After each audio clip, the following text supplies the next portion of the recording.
Kannur vision success സ്റ്റോറിയിലേക്ക് പ്രിയ പ്രേക്ഷകർക്ക് സ്നേഹപൂർവ്വം സ്വാഗതം. സക്സസ് സ്റ്റോറിയിൽ ഇന്ന് അതിഥിയായി എത്തുന്നത് ഡോക്ടർ അശ്വിൻ മുകുന്ദൻ. പ്രമേഹ രോഗ വിദഗ്ധനാണ്. സക്സസ് സ്റ്റോറി ടീം അദ്ദേഹത്തെ തേടിപ്പോയത് എന്തിനാണ് എന്നുള്ളത് പ്രേക്ഷകരോട് ആദ്യം പറയണ്ടേ. തലശ്ശേരിക്കടുത്ത് വടക്കുംപാട് എന്ന് പറയുന്ന ഒരു ഗ്രാമമുണ്ട്. അവിടെ തീർത്തും SL പുരം, വടക്കുംപാടിനടുത്ത് SL പുരം എന്ന ഒരു കൊച്ചു ഗ്രാമത്തിൽ കഴിഞ്ഞ 7 വർഷമായി എല്ലാ മാസവും ഞായറാഴ്ച ഒരു പ്രമേഹ രോഗ വിദഗ്ധൻ വരുന്നു. അവിടുത്തെ സാധാരണക്കാരായ മനുഷ്യരെ പരിശോധിക്കുന്നു, അവർക്ക് മരുന്ന് നിർദ്ദേശിക്കുന്നു, നിരന്തരമായി അവരെ ചികിത്സയിൽ ഫോളോ അപ്പ് ചെയ്യുന്നു. നമ്മൾ നാട്ടിൽ സാധാരണ കേൾക്കാറുള്ളത് മെഡിക്കൽ ക്യാമ്പുകൾ നടക്കും. നാട്ടിലുടനീളം മെഡിക്കൽ ക്യാമ്പുകൾ, പല മൾട്ടി സ്പെഷ്യാലിറ്റി ആശുപത്രികളും സന്നദ്ധ സംഘടനകളും മെഡിക്കൽ ക്യാമ്പുകൾ നടത്താറുണ്ട്. ഒരു തവണ മെഡിക്കൽ ക്യാമ്പ് നടത്തും, പ്രമേഹ രോഗ നിർണയ ക്യാമ്പ് നടത്തും, ചികിത്സയ്ക്കും മരുന്ന് കൊടുക്കും, എല്ലാം റെഡിയാണ്. ഫോളോ അപ്പ് ഒരിക്കലും ഉണ്ടാകാറില്ല. ഈ ജീവിതശൈലി രോഗത്തിലൊരു പ്രത്യേകതയുണ്ട്. അതിന് ഫോളോ അപ്പ് അനിവാര്യമാണ്. കാലാകാലം അവരുടെ ചികിത്സ തുടർന്നുകൊണ്ടേയിരിക്കണം. ഒരു തവണ മാത്രം മെഡിസിൻ നൽകിയതുകൊണ്ട് മാറുന്ന ഒരു രോഗമല്ല പ്രമേഹം. നിരന്തരമായ നിരീക്ഷണത്തിലൂടെ ഒരു രോഗിയെ കൊണ്ടു നടന്നാൽ മാത്രമേ ആ രോഗി പൂർണ്ണമായ ആരോഗ്യാവസ്ഥയിൽ മുന്നോട്ട് പോവുകയുള്ളൂ. അതാണ് പ്രമേഹത്തിൻ്റെ ഒരു പ്രത്യേകത. പല അസുഖങ്ങളും അങ്ങനെ തന്നെയാണ്, പക്ഷേ പ്രമേഹം ഇന്ന് വ്യാപകമാണ്. അപ്പോൾ ഒരു ഗ്രാമത്തിൽ ഒരു ഡോക്ടർ ഇങ്ങനെ എല്ലാ മാസവും ഒരു ഞായറാഴ്ച വരുന്നു. അതും ചെറിയ ഡോക്ടറല്ല, പ്രമേഹ രോഗ വിദഗ്ധൻ എന്ന് പറഞ്ഞാൽ ഇന്ത്യയിലെ തന്നെ, കേരളത്തിലെ ഏറ്റവും പ്രമുഖരായ രാഷ്ട്രീയ നേതാക്കളെ എല്ലാം ചികിത്സിക്കുന്ന പ്രശസ്തനായ ഒരു ഡയബറ്റോളജിസ്റ്റ് എന്ന് പറയാൻ പറ്റില്ല, പ്രമേഹ രോഗ വിദഗ്ധൻ. അദ്ദേഹം ഇങ്ങനെ വന്നിങ്ങനെ ചെയ്യുന്നതിനെക്കുറിച്ച് അന്വേഷിച്ചപ്പോഴാണ് അദ്ദേഹം ആ നാട്ടുകാരനാണ്. ആ പ്രദേശത്തെ സ്കൂളിൽ പഠിച്ച്, സർക്കാർ വിദ്യാലയത്തിൽ പഠിക്കുന്നു. അവിടുത്തെ വായനശാലയിലെ വായനയിലൂടെ കരുത്താർജിക്കുന്നു, പഠനം കഴിയുന്നു. അദ്ദേഹം പ്രമേഹ രോഗ വിദഗ്ധനാകുന്നു. നാടിനെ മറക്കാതെ നാടിനെ ചേർത്തു പിടിക്കുന്ന ആ അശ്വിൻ മുകുന്ദൻ എന്ന ഭിഷഗ്വരനിലൂടെയുള്ള യാത്രയാണ് ഇന്നത്തെ സക്സസ് സ്റ്റോറി. പ്രേക്ഷകർക്കും ഡോക്ടർ അശ്വിനും സക്സസ് സ്റ്റോറിയിലേക്ക് സ്വാഗതം. ഞങ്ങൾ ഈ ജീവിതത്തിൽ ചില പ്രത്യേകതകളുള്ള മനുഷ്യരെ തേടിയുള്ള ഒരു യാത്ര നടത്തുന്ന സംഘമാണ്. എന്തെങ്കിലും ഒരു സന്ദേശം സമൂഹത്തിന് കൊടുക്കാൻ പറ്റുമോ എന്നുള്ളതാണ്. പുതിയ കാലത്ത് എല്ലാം യന്ത്രവൽകൃതം, AI-യുടെ ഒരു കാലഘട്ടത്തിൽ മനുഷ്യപ്പറ്റുള്ള മനുഷ്യരെ തേടിയുള്ള ഒരു യാത്ര, അങ്ങനെ തന്നെ പറയാം. അപ്പോൾ താങ്കൾ ഇങ്ങനെ ഈ SL പുരം എന്ന ഗ്രാമത്തിൽ ഇങ്ങനെ വരുന്നു, കഴിഞ്ഞ 7 വർഷമായിട്ട് ഇങ്ങനെ ചെയ്യുന്നു. താങ്കൾ തന്നെ ഈ പ്രമേഹ രോഗ ചികിത്സയിൽ അന്താരാഷ്ട്ര തലത്തിൽ തന്നെ അവാർഡുകൾ കരസ്ഥമാക്കിയ ഒരു ഡോക്ടറാണ്. ഇപ്പം എൻ്റെ സൗഹൃദ വലയത്തിലുള്ള CPI-യുടെ CN ചന്ദ്രൻ, അതുപോലെ തന്നെ കോൺഗ്രസിൻ്റെ AICC മെമ്പർ VA നാരായണൻ, അതുപോലെ തങ്ങൾ കുടുംബത്തിൽ ഉൾപ്പെടെ, ഷിഹാബ് തങ്ങളുടെ കുടുംബത്തിൽ ഉൾപ്പെടെ താങ്കൾ ആളുകളെ ചികിത്സിക്കുന്നുണ്ട്. അപ്പം എല്ലാ ഭാഗത്തും താങ്കളെക്കുറിച്ച് അറിയാം. അപ്പോൾ താങ്കളാണ് ഈ SL പുരത്ത് എത്തുന്നതെന്നുള്ളത് പിന്നീടാണ് നമ്മൾ അറിയുന്നത്. അങ്ങനെയാണ് അന്വേഷിക്കുന്നത്. നോക്കുമ്പോൾ താങ്കളുടെ പിതാവിൻ്റെ അടുത്ത സുഹൃത്താണ് മുകുന്ദൻ മഠത്തിൽ, ഇപ്പോൾ ലൈബ്രറി കൗൺസിലിൻ്റെ പ്രസിഡൻ്റാണ് അദ്ദേഹം. പണ്ട് ബ്ലോക്ക് പഞ്ചായത്ത് പ്രസിഡൻ്റായിരുന്നു. മാത്രവുമല്ല, എനിക്കൊരു 30-35 വർഷമായിട്ട് സൗഹൃദമുള്ള ഒരാളാണ്. അപ്പോൾ അദ്ദേഹത്തിൻ്റെ മകനാണെന്ന് അറിഞ്ഞപ്പോൾ എളുപ്പമായി താങ്കളിലേക്ക് എത്താൻ. ഇനി താങ്കളിലേക്ക് ഞാൻ കടക്കുകയാണ്. മുകുന്ദനെ എനിക്കറിയാം, മുകുന്ദൻ മഠത്തിൽ, പക്ഷേ നാട്ടുകാർക്ക് താങ്കൾ ആരാണെന്നറിയില്ല. അപ്പോൾ താങ്കളുടെ ജനനം എവിടെയാണ് എന്നുള്ളത് നമുക്ക് ആദ്യം തുടങ്ങാം. തലശ്ശേരി സിറ്റിയിൽ നിന്ന് ഒരു 7 കിലോമീറ്റർ ഉള്ളിലേക്ക് പോയി SN പുരം എന്ന് പറയുന്ന ഒരു ഗ്രാമത്തിലാണ് ഞാൻ ജനിച്ചത്. അവിടെ എന്ന് വെച്ചാൽ ഒരു റോഡ്, അന്ന് ഞാൻ ജനിക്കുന്ന കാലത്ത് റോഡ് പോലും ഇല്ല. റോഡുണ്ടെങ്കിലും വാഹനങ്ങൾ എൻഡ് ചെയ്യുന്നൊരു പുഴയുടെ തീരത്താണ്. അതിനങ്ങോട്ട് പിന്നെ നമുക്ക് നടന്ന് കടക്കാൻ ഒരു പാലം മാത്രമേ ഉള്ളൂ. അതിനങ്ങോട്ട് വാഹനങ്ങൾ പോവില്ല. പക്ഷെ ആ ഗ്രാമത്തിനൊരു പ്രത്യേകത ഉണ്ടായിരുന്നു. എനിക്കൊരു പക്ഷേ ഇതൊക്കെ എൻ്റെ ഈ ഒരു സർവീസ് മെൻറ്റാലിറ്റി വരാനുള്ള ചെറിയ ചെറിയ ഉത്ഭവങ്ങൾ ഈ ഗ്രാമത്തിൽ നിന്നാണ് ഞാൻ ഇന്നും വിശ്വസിക്കുന്നുണ്ട്. നമുക്കിപ്പോൾ ഇന്നത്തെ കാലത്തെ കുട്ടികളെ എടുത്തു കഴിഞ്ഞാൽ ചുറ്റുമുള്ള ഒരു 10 പേരുടെ വീട്ടുകാരുടെ പേര് ചോദിച്ചാൽ ആർക്കും അറിയില്ല. SN പുരം ഗ്രാമത്തിൻ്റെ ഒരുപക്ഷെ അന്നത്തെ കാലത്ത്, 90കളുടെ കാലത്ത്, അന്നത്തെ ആ ഗ്രാമത്തിലെ എല്ലാവരും ഒന്ന് ചേർന്ന് എന്തൊരു കാര്യത്തിൽ, ഇപ്പോൾ നമ്മുടെ വീട്ടിലൊരു ചെറിയൊരു ബുദ്ധിമുട്ടുണ്ടായി, എല്ലാവരും ചേർന്ന് അത് ഹെൽപ്പ് ചെയ്യാൻ വരും. ഇപ്പോൾ ഒരു കൽപ്പണി അല്ലെങ്കിൽ ഒരു വീട് പണിയുണ്ട്, കല്ല് ചുമന്നുകൊണ്ട് ആ ഗ്രാമത്തിൽ 10 ചെറുപ്പക്കാർ വരും. നമ്മൾ പണിക്കാരെ വിളിക്കേണ്ട ആവശ്യം. അതൊരു ഗ്രാമം, ഒരു കുടുംബമായിട്ട് നീങ്ങുന്നൊരു ഗ്രാമമാണത്. അപ്പോൾ അവിടെ നിന്നാണ് ഈ സർവീസ് മെൻറ്റാലിറ്റിയുടെ ചില വിത്തുകൾ എന്നിൽ പാകപ്പെടുന്നത്. ഈ പറഞ്ഞ പോലെ ഒരു ലൈബ്രറി ഉണ്ട് ആ പുഴക്കരയ്ക്ക്, വളരെ എന്താണ് ആ മനോഹരമായ ലൈബ്രറിയുടെ പേര്? ശ്രീനാരായണ ഗ്രന്ഥാലയ ആൻഡ് വായനശാല. അത് ഗ്രന്ഥാലയം എന്നാണ്. ഒരു ജാതി ഒരു മതം ഒരു ദൈവം മനുഷ്യൻ എന്ന് നമ്മളെ പഠിപ്പിച്ച ഗുരുവിന്റെ ഒരു പുഴയുടെ തീരത്തുള്ള, അതൊരു പക്ഷേ ഗുരുദേവന്റെ ഒരു ഇതായിട്ട് തന്നെ നമുക്ക് കാണാം. പുഴയുടെ തീരത്താണല്ലോ ഗുരുദേവൻ പ്രതിഷ്ഠ നടത്തിയത്. അതുപോലൊരു പ്രതിഷ്ഠയായിട്ട് കാണാൻ പറ്റുന്ന ഒരു ഗ്രന്ഥാലയമാണിത്. അവിടെ പോയി നിരന്തരം ചെറുപ്പകാലത്ത് പുസ്തകങ്ങൾ വായിക്കാനും പത്രങ്ങൾ വായിക്കാനും ഒക്കെ ഒരുപാട് അവസരം ഉണ്ടായിട്ടുണ്ട്. മാത്രമല്ല ഒരുപാട് ഒത്തുചേരലുകൾ അവിടെ നടന്നിട്ടുണ്ട്. അപ്പോൾ അന്ന് തൊട്ടേ എന്തെങ്കിലും ഞാൻ പഠിച്ച് വളർന്ന് ഈ ജനങ്ങൾക്ക് ഞാൻ തീർച്ചയായിട്ടും നമ്മൾ പഠിച്ച് വളരുകയാണ്, ഒരുപക്ഷെ ഗ്രാമത്തിൽ തന്നെ ജോലി ചെയ്യാൻ പറ്റണം എന്നില്ല. പുറത്ത് പോയാൽ എന്തെങ്കിലും തിരിച്ചു വന്ന് ഇവർക്ക് ഉപകാരമുള്ള എന്തെങ്കിലും ചെയ്യണമെന്ന് എനിക്കൊരു ആഗ്രഹം ഉണ്ടായിരുന്നു. അത് അന്ന് മുളച്ച, ഒരുപക്ഷെ ചെറുപ്പത്തിൽ തന്നെ എനിക്ക് പറയാൻ പറ്റും. ഒരു 10 വയസ്സിലൊക്കെ നമുക്ക് ചില ആഗ്രഹങ്ങൾ തോന്നുമല്ലോ, ഒരുപാട് ആഗ്രഹങ്ങൾ കൂടെ പൈലറ്റ് ആവണം എന്നൊക്കെ തോന്നും. അതുപോലൊരാഗ്രഹം അന്ന് ഉണ്ടായിരുന്നു മനസ്സിൻ്റെ ഉള്ളിൽ. അപ്പോൾ MD കഴിഞ്ഞപ്പോൾ വീണ്ടും നമ്മൾ അതിലേക്ക് തിരിച്ച് ആ ചിന്തകൾ. MBBS ചെയ്യുന്ന സമയത്ത് MBBS കഴിഞ്ഞപ്പോൾ അവിടെ പരിശോധന ഉണ്ടായിരുന്നോ? ഇല്ല. പഠനം പൂർത്തിയാക്കിയതിനു ശേഷം. അതെ. അപ്പോൾ താങ്കളുടെ മാതാപിതാക്കള് മുകുന്ദൻ മഠത്തിൽ സുപരിചിതരാണ്. അമ്മയുടെ പേര് വിജയലക്ഷ്മി MC, റിട്ടയർഡ് ടീച്ചറാണ്. അധ്യാപക ദമ്പതികളാണ് രണ്ടുപേരും അല്ലെ? മുകുന്ദൻ മഠത്തിലും അധ്യാപകനായിരുന്നു. അതെ. വടക്കുംപാട് ഹയർ സെക്കൻഡറി സ്കൂളിലെ അധ്യാപകനായിരുന്നു. തലശ്ശേരി BEMP സ്കൂൾ BMP-ലായിരുന്നു അദ്ദേഹം ഉണ്ടായിരുന്നത്. താങ്കളുടെ ബാല്യകാലത്തെ പഠനം, എത്ര മക്കളാണ് നിങ്ങൾ? 2 പേര്. ഒരാള് ജ്യേഷ്ഠൻ ടീച്ചറാണ്, 5 വയസ്സ് മൂത്താണ്. ഇപ്പൊ PCI ഗുരുവിലാസം ബേസിക് UP സ്കൂളിലെ ടീച്ചറാണ്. എന്താണ് ജ്യേഷ്ഠന്റെ പേര്? മിഥുൻ മുകുന്ദൻ. നിങ്ങൾ 2 മക്കളാണ്. നിങ്ങൾ ഈ പഠിച്ചത് പ്രാഥമിക വിദ്യാഭ്യാസമൊക്കെ എവിടുന്നായിരുന്നു? തലശ്ശേരി അച്ഛന്റെ സ്കൂളിൽ നിന്നാണ്, BMP നിന്നാണ് 10ാം ക്ലാസ് വരെ പഠിച്ചത്. 1 മുതൽ 4 വരെ CSI BMP-യുടെ കീഴിലുള്ള ഒരു നഴ്സറി സ്കൂളായിരുന്നു. 5 മുതൽ 10 വരെ തലശ്ശേരി BMP സ്കൂളിലായിരുന്നു. +1 +2 തലശ്ശേരി ബ്രണ്ണൻ ഹയർ സെക്കൻഡറി സ്കൂളിലാണ്. ഞാൻ അതിന്റെ PTA പ്രസിഡന്റ് ആയിരുന്നു 8 വർഷക്കാലം. അതൊരു യാദർച്ഛികമായി വന്നു പെട്ടതാ. എൻ്റെ മക്കൾ അവിടെയായിരുന്നു പഠിച്ചിരുന്നത്.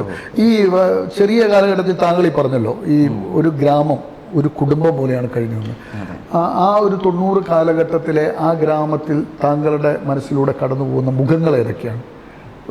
ഒരു കുടുംബം പോലെ കഴിഞ്ഞു എന്ന് പറയുമ്പോൾ പലപ്പോഴും ഈ ഹയർ സ്റ്റഡീസ് ഒക്കെ കഴിഞ്ഞ ആളുകൾ വളർന്നു പോയി കഴിഞ്ഞാൽ ഗ്രാമീണരെ പോലും ഓർത്തിരിക്കില്ല, നാട്ടിലുള്ള ആളുകൾ പോലും ചിലപ്പോൾ ഓർമ്മയുണ്ടാവില്ല. താങ്കളുടെ മനസ്സിലൂടെ കടന്നു പോകുന്ന ഒരു മുഖങ്ങൾ ഉണ്ടാവില്ല, വായനശാല, വീട്, ആ ഗ്രാമത്തിലൂടെയുള്ള സഞ്ചാരത്തിനിടയിൽ കണ്ട സുപരിചിതമായ ഒരിക്കലും മറക്കാൻ പറ്റാത്ത മുഖങ്ങൾ ഏതൊക്കെയാണ്? മുഖങ്ങൾ ഒരുപാടുണ്ട്. ചില അനുഭവങ്ങൾ പറയാൻ എനിക്ക് പറയണം. ഞാനിപ്പോൾ ഒരു എക്സാമ്പിൾ പറഞ്ഞാൽ, ഞാൻ നീന്താൻ പഠിച്ചിരുന്നില്ല, പുഴയുടെ തീരത്താണെങ്കിലും നീന്താൻ അറിഞ്ഞിരുന്നില്ല. അപ്പോൾ ഞങ്ങൾ 4-5 സുഹൃത്തുക്കൾ, ഒരേ വയസ്സുള്ള സുഹൃത്തുക്കൾ, ഒരു ദിവസം ഉച്ചയായപ്പോൾ പുഴയുടെ തീരത്ത് ഇങ്ങനെ ഇരിക്കുകയാണ് വാൻശാലയുടെ അടുത്ത്. ഞങ്ങൾ പറഞ്ഞു, നീന്താൻ എളുപ്പമാണല്ലോ, നമ്മൾ പുഴയിൽ ഇറങ്ങുന്നു, കൈകാലിട്ടടിക്കുന്നു, ഇത്രേ ഉള്ളൂ. 4 പേർക്ക് നീന്താൻ അറിയാം, 4 പേരും പുഴയിലേക്ക് എടുത്ത് ചാടി. അന്ന് വാസുവേട്ടൻ എന്ന് പറഞ്ഞൊരു തോണിക്കാരൻ അവിടെ മീൻ പിടിക്കാനുള്ളത് കൊണ്ട് ഞാൻ ഇന്ന് ജീവനോടെ ഉണ്ട്. ആ 3 പേര് പണി എടുക്കുന്നത് ഒരു 6ാം വയസ്സ് 7ാം വയസ്സെന്ന് പറയാം ഏകദേശം. 1ാം ക്ലാസ്സിലോ 2ാം ക്ലാസ്സിലോ പഠിക്കും, അത്രയും ഉണ്ടാവുള്ളൂ. നീന്താൻ അത്രേ ഉള്ളൂ. പുഴയിലേക്ക് കൈകാലിട്ടടിക്കുക, നേരെ കാണുന്നു 4 പേര്. ആരാ ഈ 4 പേര്? ഞാൻ, സജേഷ്, വിജേഷ് എന്ന് പറഞ്ഞ ഒരു ഏട്ടനനിയന്മാരാണ്. തൊട്ട് പുറകിലത്തെ വീട്ടിലാണ്. പിന്നെ ഒരു വിനീഷും ഉണ്ടായിരുന്നു. അതിൽ രസം എന്താ വെച്ചാൽ, ഇത് കഴിഞ്ഞ് വാസുവേട്ടൻ പൊക്കിയെടുത്ത് തോണിയിൽ ഇട്ടതുകൊണ്ട് ജീവൻ ഉണ്ടായില്ല. 4 പേരെ പൊക്കിയെടുത്തു. 4 പേര് പല രീതിയിൽ പൊക്കിയെടുത്ത് തോണിയിലിട്ടു, വീട്ടിലേക്ക് കൊണ്ടുവന്ന് വീട്ടിൽ പറഞ്ഞു കൊടുത്തു. അപ്പോൾ ഞാൻ ഒരുപാട് തല്ലുകൊണ്ട് കരഞ്ഞലഞ്ഞ് വീട്ടിൽ നിന്ന് ഇറങ്ങി വരികയാണ്. വീടിന്റെ പുറകെ വന്ന് അച്ഛൻ്റെ കയ്യിൽ നന്നായിട്ട് തല്ല് കിട്ടി. പുറത്ത് നോക്കുമ്പോൾ ഈ സജേഷനും വിജേഷനും തൂണിലിട്ട് അടിക്കുകയാണ്, തൂണ് കെട്ടിയിട്ട് അടിക്കുകയാണ്. അപ്പൊ അത് കണ്ടപ്പോ ഒരു സമാധാനം, എനിക്ക് മാത്രമല്ലല്ലോ അവർക്ക് കിട്ടി. അത്തരം ഒരുപാട് രസകരമായ. നീന്തൽ എപ്പോഴാണ് പഠിച്ചത്? നീന്തൽ ഞാൻ വീണ്ടും വടക്കുംപാടേക്ക് താമസം, പിന്നെ എന്നെ പുഴയുടെ പരിസരത്തോട്ട്. അന്നത്തെ അടിയുടെ ചൂടും എനിക്ക് ഓർമ്മയുണ്ടായിരുന്നു. അപ്പൊ എനിക്ക് മനസ്സിലായി ഇങ്ങനെ ചാടാൻ പാടില്ല, മുങ്ങി മരിക്കാൻ സാധ്യതയുണ്ടെന്ന്. പിന്നീട് വടക്കുംപാടേക്ക് ഉള്ളതുകൊണ്ട് മാത്രം ജീവിച്ചിരിക്കുകയാണ്. തോണിക്കാരൻ വാസുവേട്ടൻ ഉള്ളത് കൊണ്ട് മാത്രം ജീവനോടെ ഉണ്ട്. അത് കഴിഞ്ഞ് വടക്കുംപാടേക്ക് 1 കിലോമീറ്റർ അപ്പുറത്തുള്ള വടക്കുംപാട് ഹയർ സെക്കൻഡറി സ്കൂളിന്റെ ഭാഗത്തേക്ക് ഞങ്ങൾ താമസം മാറിയപ്പോൾ കപ്പരച്ചാല് കുളം എന്ന് പറയും. മഴക്കാലത്ത് അവിടെ നല്ല നീല വെള്ളം വരും. അപ്പൊ അവിടുന്ന് ഇതുപോലെ അച്ഛനും അമ്മയും അറിയാതെയാണ് നീന്തം പഠിക്കാൻ വീണ്ടും പോകുന്നത്. അരയ്ക്കൊരു തോർത്ത് കെട്ടി ഷർട്ട് വിട്ട് മെല്ലെ ഇറങ്ങും, കളിക്കാൻ പോവാന്ന് പറഞ്ഞിട്ട്. ഒരു 5-6 കൂട്ടുകാരുടെ നീന്തൽ അറിയാവുന്ന ആളുണ്ടെന്ന് അപ്രാവശ്യം ഉറപ്പ് വരുത്തി. എന്നെ പഠിപ്പിച്ചു തരുമെന്ന് ചോദിച്ചു. അവരോട് പഠിപ്പിക്കാൻ പോരെ എന്ന് പറഞ്ഞു. അങ്ങനെ ആ ഒരു കുളത്തിൽ ഒരു 5-6 ദിവസം കൊണ്ട് നീന്തൽ പഠിച്ചെടുത്തു. നീന്തം പഠിക്കണമെന്നൊരു വലിയ ആഗ്രഹം. നമ്മൾ സൈക്കിൾ ഓടിക്കുന്നത്. അന്ന് പരിശീലനം നൽകുന്നത് അന്ന് നമ്മളെ നല്ലക്കണ്ടി എന്ന് പറയുന്ന തൊട്ടപ്പുറത്ത് ഞങ്ങളുടെ ഒരു വലിയൊരു ഫാമിലി ഉണ്ട്. അവിടുത്തെ ആ ചേട്ടൻ്റെ പേരെനിക്ക് കൃത്യമായിട്ട് പുറത്തെടുക്കാൻ പറ്റുന്നില്ല. അവരാണ് ഞങ്ങളെ പഠിപ്പിക്കുന്നത്. ഞങ്ങളൊരു 3-4 പേരുണ്ട്. അവരിൽ പലർക്കും ചെറിയ തോതിൽ നീന്തൽ അറിയായിരുന്നു. തൊട്ടപ്പുറത്തെ മഹത്ത് എന്ന് പറയുന്ന മഹൽ എന്ന് പറഞ്ഞ ജ്യേഷ്ഠാനുജന്മാരുണ്ടായിരുന്നു. ഇവരൊക്കെ ഞങ്ങൾ ഒരുമിച്ചാണ് പോകുന്നത് ഇത്തരം കാര്യങ്ങളൊക്കെ. പക്ഷെ വീട്ടിലറിയില്ല. 2-3 ദിവസം അമ്മ നോക്കുമ്പോൾ ഞാൻ ഈ തോർത്തും കെട്ടിയിട്ട് വരുന്നു. എന്താ കാര്യം നമുക്ക് എന്തും പിടികിട്ടുന്നില്ല. പിന്നീടാണ് 4ാമത്തെ പോക്കിൽ വീണ്ടും മനസ്സിലായി. പക്ഷെ അപ്പോഴത്തേക്ക് ഞാൻ നീന്തൽ പഠിച്ചു. നീന്തൽ പഠിച്ചു. അങ്ങനെ പഠിച്ച എന്തൊക്കെയാ ഗ്രാമത്തിൽ നിന്ന്? നിങ്ങൾ ഹയർ സ്റ്റഡീസ് ഒക്കെ പുറത്തുനിന്ന് നടത്തി, ഗ്രാമത്തിൽ നിന്ന് പഠിച്ച മറ്റെന്തെല്ലാം കാര്യങ്ങളാണ്? ഗ്രാമത്തിൽ നിന്ന് ഞാൻ ഈ പറഞ്ഞ ഇപ്പം എൻ്റെ ഗ്രാമത്തിൽ ഞങ്ങൾക്കൊരു ചെറിയൊരു സ്ഥലമുണ്ട്. അവിടെ ഒരു കിണർ കെട്ടാൻ വേണ്ടി ഞാനും ചെറിയ കുട്ടി, ഞാനൊരു 7ാം ക്ലാസ്സിലേ ഉണ്ടാവുള്ളൂ. അവിടെ കല്ലിറക്കി നമ്മുടെ റോഡിന് സൈഡിൽ തന്നെ. പക്ഷേ ഈ റോഡ് സൈഡിൽ നിന്ന് കുറച്ച് ദൂരെ പോകണം. ഒരു 1/2 കിലോമീറ്റർ അപ്പുറത്താണ് ഞങ്ങളുടെ പറമ്പ്. അപ്പോൾ ആ കല്ല് എത്തിക്കുന്ന ഞങ്ങൾ ഏട്ടൻ്റെ ഫ്രണ്ട്സ് ഞങ്ങളെല്ലാവരും ചേർന്ന് ഓരോ കല്ല് തന്നാലാവുന്നതെന്ന് പോലെ ഓരോ കല്ലായിട്ട് എത്തിച്ച് ഞങ്ങൾ അവിടെ കൊണ്ടിടുന്നു, പറമ്പിൽ കൊണ്ടിടുന്നു. തിരിച്ചു വന്ന് ആരുടെ വീട്ടിൽ നിന്നാണോ നമ്മൾ ചെയ്തത് അല്ല സഹായിച്ചു കൊടുത്തത് അവിടെ മൃഷ്ടാന ഭോജനമാണ്. എല്ലാ മക്കളും നിലത്തിരിക്കും. ചിലപ്പോൾ ഇതായിരിക്കും രസം. എന്താ വെച്ചാൽ ഞങ്ങൾ അന്ന് തന്നെ മീൻ പിടിക്കാൻ പോകും. നമ്മൾ നങ്കീസിട്ട് പിടിച്ചിട്ട് അതും അവലും കൂട്ടിയായിരിക്കും. പക്ഷെ അതിനുണ്ടാകുന്ന രുചി വേറെ തന്നെയാണ്. നമ്മുടെ ഇന്നത്തെ ബിരിയാണിക്ക് ചിക്കൻ ഫ്രൈക്ക് അതിന്റെ കൂട്ടായ്മ ഇപ്പോഴും മനസ്സിലുണ്ട്. അതാണ് എൻ്റെ. നമുക്കൊരു ചെറിയ ബ്രേക്ക് എടുക്കാം. നിങ്ങൾ ഈ ഡോക്ടർ അശ്വിനി നമ്മുടെ മുന്നിൽ ഇരിക്കുന്നത് വാസുവേട്ടൻ അല്ലേ? അതെ. വാസുവേട്ടൻ ആ പുഴയിൽ നിന്ന് രക്ഷപ്പെടുത്തിയില്ലായിരുന്നുവെങ്കിൽ ചില ചരിത്രങ്ങളൊക്കെ ഇങ്ങനെയുള്ള ആളുകളാണ്. ഒരു തോണിക്കാരനാണ്, അയൽവാസിയാണ് അദ്ദേഹം. ഈ 4 ചെറുപ്പക്കാരെയും കൈപിടിച്ചുയർത്തിയില്ലായിരുന്നുവെങ്കിൽ പറയാനില്ല ബാക്കി കഥ. ഇനി അദ്ദേഹത്തിൻ്റെ സ്കൂൾ വിദ്യാഭ്യാസ കാലഘട്ടം, ആ 10 വർഷം ഇവിടെ +2 വരെ ഈ തലശ്ശേരിയുടെ മണ്ണിൽ പഠനകാലത്തുണ്ടായ എക്സ്പീരിയൻസ്, കോളേജ് കാലഘട്ടം, മെഡിസിൻ പഠനം, ഇതിലൂടെയൊക്കെ നമുക്ക് കടന്നു പോകണം. ഈ സ്കൂൾ പഠനകാലത്ത് വേറെന്തൊക്കെ ആക്ടിവിറ്റീസ് ഉണ്ടായിരുന്നത്? ഞാൻ പ്രസംഗിക്കാൻ മിടുക്കനായിരുന്നു. അത് അച്ഛൻ്റെ ഒരു പരിശീലനമായിരുന്നു. ഞാനൊരു 5ാം ക്ലാസ്സിൽ BMB സ്കൂളിൽ ചേർന്നതിന് ശേഷമാണ് സ്റ്റേജിൽ ഒറ്റയ്ക്ക് കയറുന്നത്. കുട്ടിക്കാലത്ത് പ്രസംഗിച്ചത് അന്നൊരു ഇൻഡിപെൻഡൻസ് ഡേ ആണെന്നാണ് എൻ്റെ ഒരു ഓർമ്മ. ഇപ്പോഴും ഒരു കടലാസ് വിറയോടെ കയ്യിൽ പിടിച്ച് അത് വായിച്ചത് എനിക്ക് ഓർമ്മയുണ്ട്. അന്നാണ് സ്റ്റേജിൽ ഒറ്റയ്ക്ക് അഭിമുഖീകരിക്കുന്നത്. വീട്ടിൽ നിന്ന് ഒരുപാട് പ്രാവശ്യം പറഞ്ഞ് പഠിച്ച് വിട്ട ആളായിരുന്നു. അച്ഛൻ എന്നെ എല്ലാം ക്ലിയർ ആക്കിയിട്ടാണ് വേദിയിലേക്ക് പറഞ്ഞയക്കുന്നത്. അച്ഛൻ്റെ ചിട്ടയായ പരിശീലനമാണ്. പക്ഷെ എന്നിരുന്നാലും നമ്മളവിടെ സ്റ്റേജിലെത്തിയപ്പോൾ ഒരു 100ഓളം ആൾക്കാരുടെ മുന്നിൽ ഇത് വായിക്കുമ്പം കൈയൊക്കെ വിറച്ചു, ശബ്ദമൊന്ന് പതറി. പക്ഷെ പിന്നീട് അങ്ങോട്ട് ഒരു തിരിഞ്ഞുപോട്ടം ഉണ്ടായിരുന്നു. അതൊരു ഒരു ചവിട്ടുപടിയായിരുന്നു. പ്രസംഗ മത്സരത്തിൽ ഏതെങ്കിലും സ്റ്റേറ്റ് ലെവലിലൊക്കെ പോയിട്ടുണ്ട്? ഡിസ്ട്രിക്ട് ലെവലിൽ ഞാൻ 2ാം സ്ഥാനമായിരുന്നു. അന്ന് ലിപിൻ റാം ഉണ്ടായിരുന്നു. അവനെ തോൽപ്പിക്കാൻ എനിക്ക് പറ്റിയിട്ടില്ല. ഇന്ന് എനിക്ക് ഓർമ്മയുണ്ട്. ഈ സ്കൂൾ വിദ്യാഭ്യാസ കാലത്ത് പ്രസംഗം അല്ലാതെ വേറെ ഏത് ആക്ടിവിറ്റീസ് ഉണ്ടായിരുന്നത്? വരയ്ക്കുമായിരുന്നു, എഴുതുമായിരുന്നു, കഥകൾ ചെറുതായിട്ട്. എഴുത്ത് ചെറിയ ചെറിയ കഥകളാണ്, ചെറുകഥകളായിരുന്നു. എന്താണ് അതിനകത്ത് പ്രസിദ്ധീകരിച്ചിട്ടുണ്ടോ? മാതൃഭൂമി ആഴ്ചപ്പതിപ്പിൽ എൻ്റെ 3 കഥകൾ. ഏതൊക്കെയായിരുന്നു ആ കഥകൾ? ഒന്ന് ഫസ്റ്റ് കഥ വന്നത് ടേബിൾ ക്ലോത്ത് എന്ന് പറയുന്ന ഒരു കഥയാണ്. എന്താണ് അതിന്റെ ഇതിവൃത്തി? എന്തായിരുന്നു? ഒന്നുമില്ല, അന്നൊരു എക്സാം കാലമായിരുന്നു. ഒരു പഠിച്ചുകൊണ്ടിരിക്കുന്ന ഒരു കുട്ടിക്ക് പുറത്തുനിന്നൊരു കച്ചവടക്കാരൻ വരുമ്പോൾ ഉണ്ടാകുന്ന ചിന്തകളിൽ നിന്ന് മാറിപ്പോകുന്നു. പിന്നെ അത് കഴിഞ്ഞ് പഠിത്തത്തിലേക്ക് മടങ്ങിപ്പോ. അതിനൊരു പ്രത്യേക ഒരു ഒഴുക്കുള്ളൊരു കഥയായിരുന്നു. എന്നാൽ ഒരുപാട് സന്ദേശവും കാര്യങ്ങളൊന്നും ഉണ്ടായിരുന്നില്ല. ഞാനൊരു സത്യം തുറന്നു പറയട്ടെ. എന്നാലും ഞാൻ ജീവിതത്തിൽ ആദ്യമായിട്ട് എഴുതിയ ഒരു കഥ കോപ്പി അടിയായിരുന്നു. കോപ്പി അടിച്ചു. അച്ഛൻ എന്നോട് ചോദിച്ചു, അച്ഛൻ എഴുതുമല്ലോ, ഒരു കഥാ മത്സരമുണ്ട്, നിനക്ക് എഴുതാൻ പറ്റും? ഞാൻ എഴുതാം. ഇപ്പോൾ യുറേക്കയിലോ അങ്ങനെ ഏതോ ഒരു ബാലരമയിലോ യുറേക്കയിലോ ഞാൻ വായിച്ചൊരു കഥ, എനിക്ക് ഭയങ്കര ഇഷ്ടപ്പെട്ടൊരു കഥയുണ്ടായിരുന്നു. ഒരു മൂക്കള ഒലിപ്പിച്ച് കിടന്ന ഒരു കുട്ടിയുടെ പെൻസിൽ മോഷണം പോകുന്നോ അങ്ങനെ എന്താണ്. ഇത് വായിച്ചിട്ട് ഇതിന് എൻ്റെ രീതിയിൽ മാറ്റി എഴുതിയായിരുന്നു ഞാൻ എൻ്റെ ആദ്യത്തെ കഥ. പക്ഷെ അത് അച്ഛൻ കണ്ടുപിടിച്ചു. അച്ഛൻ കണ്ടുപിടിച്ചിട്ട് പറഞ്ഞു, നീ എഴുതുവാണെങ്കിൽ സ്വന്തം കഴുതകൾ എഴുതണം, അല്ലെങ്കിൽ ഇന്ന് എഴുത്ത് നിർത്തിക്കുമെന്ന് പറഞ്ഞു. അപ്പോൾ ഈ കഥയെഴുത്ത് എന്താ നിന്നു പോകാൻ കാരണം? എഴുതുന്നുണ്ട് ഞാൻ. ശരിക്കും പറഞ്ഞാൽ ഈ നമ്മുടെ പേഷ്യൻസും ആയിട്ടുള്ള അല്ലെങ്കിൽ പ്രമേഹമുള്ള ആൾക്കാരായിട്ടുള്ള ഇൻട്രാക്ഷൻസ് പലപ്പോഴായിട്ട് സോഷ്യൽ മീഡിയയിൽ കുറച്ചൊക്കെ പോസ്റ്റ് ചെയ്യുന്നുണ്ട്. ഇപ്പം ഞാനൊരു 13 അധ്യായം ആയിട്ടുണ്ട്. പറ്റുവാണെങ്കിൽ ഒന്നെങ്കിൽ ഓൺലൈനായിട്ട് പബ്ലിഷ് ചെയ്യാനോ അല്ലെങ്കിൽ ഒരു ബുക്കായിട്ട് പബ്ലിഷ് ചെയ്യാനോ ഇരിക്കുന്നുണ്ട്. പക്ഷേ അതിനിടയ്ക്കൊരു ഗ്യാപ്പ് സാർ ചോദിച്ച പോലെ വരാൻ കാര്യം മെഡിക്കൽ വിദ്യാഭ്യാസ മേഖലയുടെ ഒരു സെറ്റപ്പ് അങ്ങനെയാണ്, ചട്ടക്കൂട് അങ്ങനെയാണ്. നമുക്കൊരുപാട് നമ്മുടെ എക്സ്ട്രാ കരിക്കുലർ ആക്ടിവിറ്റീസ് പരിപോഷിപ്പിച്ചെടുക്കാൻ ഒരു പക്ഷേ പറ്റിയെന്ന് പറയുന്നത്. ഇപ്പം ഈ +2 വരെ വേറെ ഇഷ്യൂസ് ഒന്നും ഇല്ല. രാഷ്ട്രീയം ഇല്ല ശരിയായിട്ട്? ഇല്ല. അച്ഛൻ പക്ഷേ രാഷ്ട്രീയത്തിലില്ല എന്ന് പറഞ്ഞാൽ അതിലൊരു രസകരമായ കാര്യം രാഷ്ട്രീയം എന്ന് പറഞ്ഞാൽ, കാരണം തലശ്ശേരി മണ്ണ് എന്ന് പറഞ്ഞാൽ അടുത്ത് വെള്ളത്തിനും വായുവിനും നടത്തത്തിനും എല്ലാം രാഷ്ട്രീയമുള്ളതാണ്. മരത്തിനും മണ്ണിനും ഇലക്കും കാറ്റിനും എല്ലാം രാഷ്ട്രീയമുള്ള മണ്ണാണ്. അതെ, ഞാൻ എങ്ങനെയായിരുന്നു എന്ന് വെച്ച് കഴിഞ്ഞാൽ എനിക്കൊരു പ്രത്യേക, എൻ്റെ ഏറ്റവും അടുത്ത സുഹൃത്തുക്കൾ എൻ്റെ അച്ഛൻ്റെ എതിർ രാഷ്ട്രീയമുള്ളവരായിരുന്നു, അവരുടെ ഫാമിലി. പക്ഷേ എൻ്റെ ജീവനാണ് അവർ. ഞങ്ങൾ ഇപ്പോഴും രണ്ടുപേരും ഞങ്ങളുടെ തൊട്ടടുത്ത്, ഞങ്ങൾ LKG തൊട്ട് ഒരുമിച്ച് പഠിച്ചവരാണ്. ഇന്നും സുഹൃത്ത് ബന്ധം കാത്തു സൂക്ഷിക്കുന്നുണ്ട്. അപ്പോൾ എനിക്ക് ഒരു വ്യക്തമായ രാഷ്ട്രീയ കാഴ്ചപ്പാടുകൾ ഉണ്ടായിരുന്നില്ല. എന്നും ശരിയുടെ ഭാഗത്ത് നിൽക്കണം എന്നായിരുന്നു. അച്ഛനും അങ്ങനെ തന്നെ പറഞ്ഞു, നീ ഒരു രാഷ്ട്രീയം ചൂസ് ചെയ്യണമെന്നില്ല, പക്ഷെ നിലപാടുകൾ ഉണ്ടാവണം എന്ന് പറയും എന്നോട് എപ്പോഴും. അപ്പോൾ അതിലൊരു രസകരമായ, ഏത് പാർട്ടിയാണെന്ന് ഞാൻ പറയുന്നില്ല, ഒരു പാർട്ടി ഇലക്ഷനിൽ വിജയിച്ചപ്പോൾ നമ്മൾ ഈ എന്താ പറയുക, പാട്ട് വെച്ച് ഡാൻസ് കളിക്കുന്ന ഒരു ഇതുണ്ടായിരുന്നു പണ്ടൊക്കെ. ഇപ്പൊ അത് കാണാൻ ഇപ്പോഴും ഉണ്ടല്ലോ. ശരി. അപ്പോൾ ഒരു ലോറിയുടെ പുറകിൽ, ലോറിയുടെ പുറകിൽ തലയിലൊരു റിബൺ, കയ്യിൽ റിബൺ കെട്ടിയിട്ട് തലശ്ശേരി നഗരത്തിലൂടെ ഡാൻസ് കളിച്ച ആളാണ് ഞാൻ. എനിക്ക് ഇന്ന പാർട്ടിയിൽ ഇല്ലായിരുന്നു, പക്ഷെ അന്നും ഡാൻസിന് കയറി ഡാൻസ് കളിച്ചു. അപ്പൊ വേറെ രാഷ്ട്രീയ പ്രശ്നങ്ങളോ പ്രതിസന്ധികളോ ഒന്നും ഇല്ല. പഠന നിലവാരം എങ്ങനെ ഉണ്ടായിരുന്നു അന്നേരം? പഠന നിലവാരം കുഴപ്പമില്ല. ഞാൻ ക്ലാസ്സിൽ മുൻപന്തിയിൽ തന്നെ എത്തിയിരുന്നു. എങ്ങനെയെങ്കിലും പഠിച്ച് ഒരുവിധം നല്ല മാർക്ക് വാങ്ങാനൊരു ചെറിയൊരു കഴിവ് അന്ന്. ഈ ബ്രണ്ണൻ ഹയർ സെക്കൻഡറി സ്കൂളിന്റെ ഒരു പ്രത്യേകത എന്ന് വെച്ചാൽ നായനാർ മുഖ്യമന്ത്രി ആയിരിക്കുന്ന കാലത്ത് 0 നിലവാരം ഉണ്ടായിരുന്ന സ്കൂളാണ്. അതെ. ആ സമയത്താണോ നിങ്ങളവിടെ പഠിച്ചിരുന്നത്? അല്ലല്ല, ഞാൻ ഭാഗ്യവശാൽ ആ ഒരു അത് അപഖ്യാതിയിൽ നിന്ന് ഖ്യാതിയിലേക്ക് ഉയർന്നൊരു സമയത്ത് ബാലകൃഷ്ണൻ മാഷെ, കാടൻ ബാലകൃഷ്ണന്റെ നേതൃത്വത്തിൽ അതിനുശേഷമാണ് ഞാൻ പുനരുദ്ധാരണം 100% നേടി. എന്റെ ആ വർഷം തന്നെയാണ്, അതിന്റെ പിറ്റത്തെ വർഷമാണ് ഞാൻ അപ്പോഴാണ് അങ്ങോട്ട് കയറുന്നത്. ജോയിൻ ചെയ്തത്. അത് കഴിഞ്ഞ് +2 വന്നു അപ്പോഴത്തേക്കും അല്ലേ? അതെ. +2 ഏതാണ് എടുത്തിരുന്നത്? ഞാൻ സയൻസ് ആണ്. സയൻസ് എടുത്തു. ഈ ചെറുപ്പത്തിലുള്ള ഒരു ആഗ്രഹം എന്താണെന്നായിരുന്നു ആഗ്രഹിച്ചിരുന്നത്? ശരിക്കും ഡോക്ടർ ആവണമെന്നായിരുന്നു. അതിന് ഞാനൊരു അതിനെന്താ കാരണം? ഞങ്ങളുടെ നാട്ടിലൊരു പെൺട്രയിലൊരു രാഘവൻ ഡോക്ടർ ഉണ്ട്, അറിയോ? കേട്ടിട്ടുണ്ടോ? യെസ്.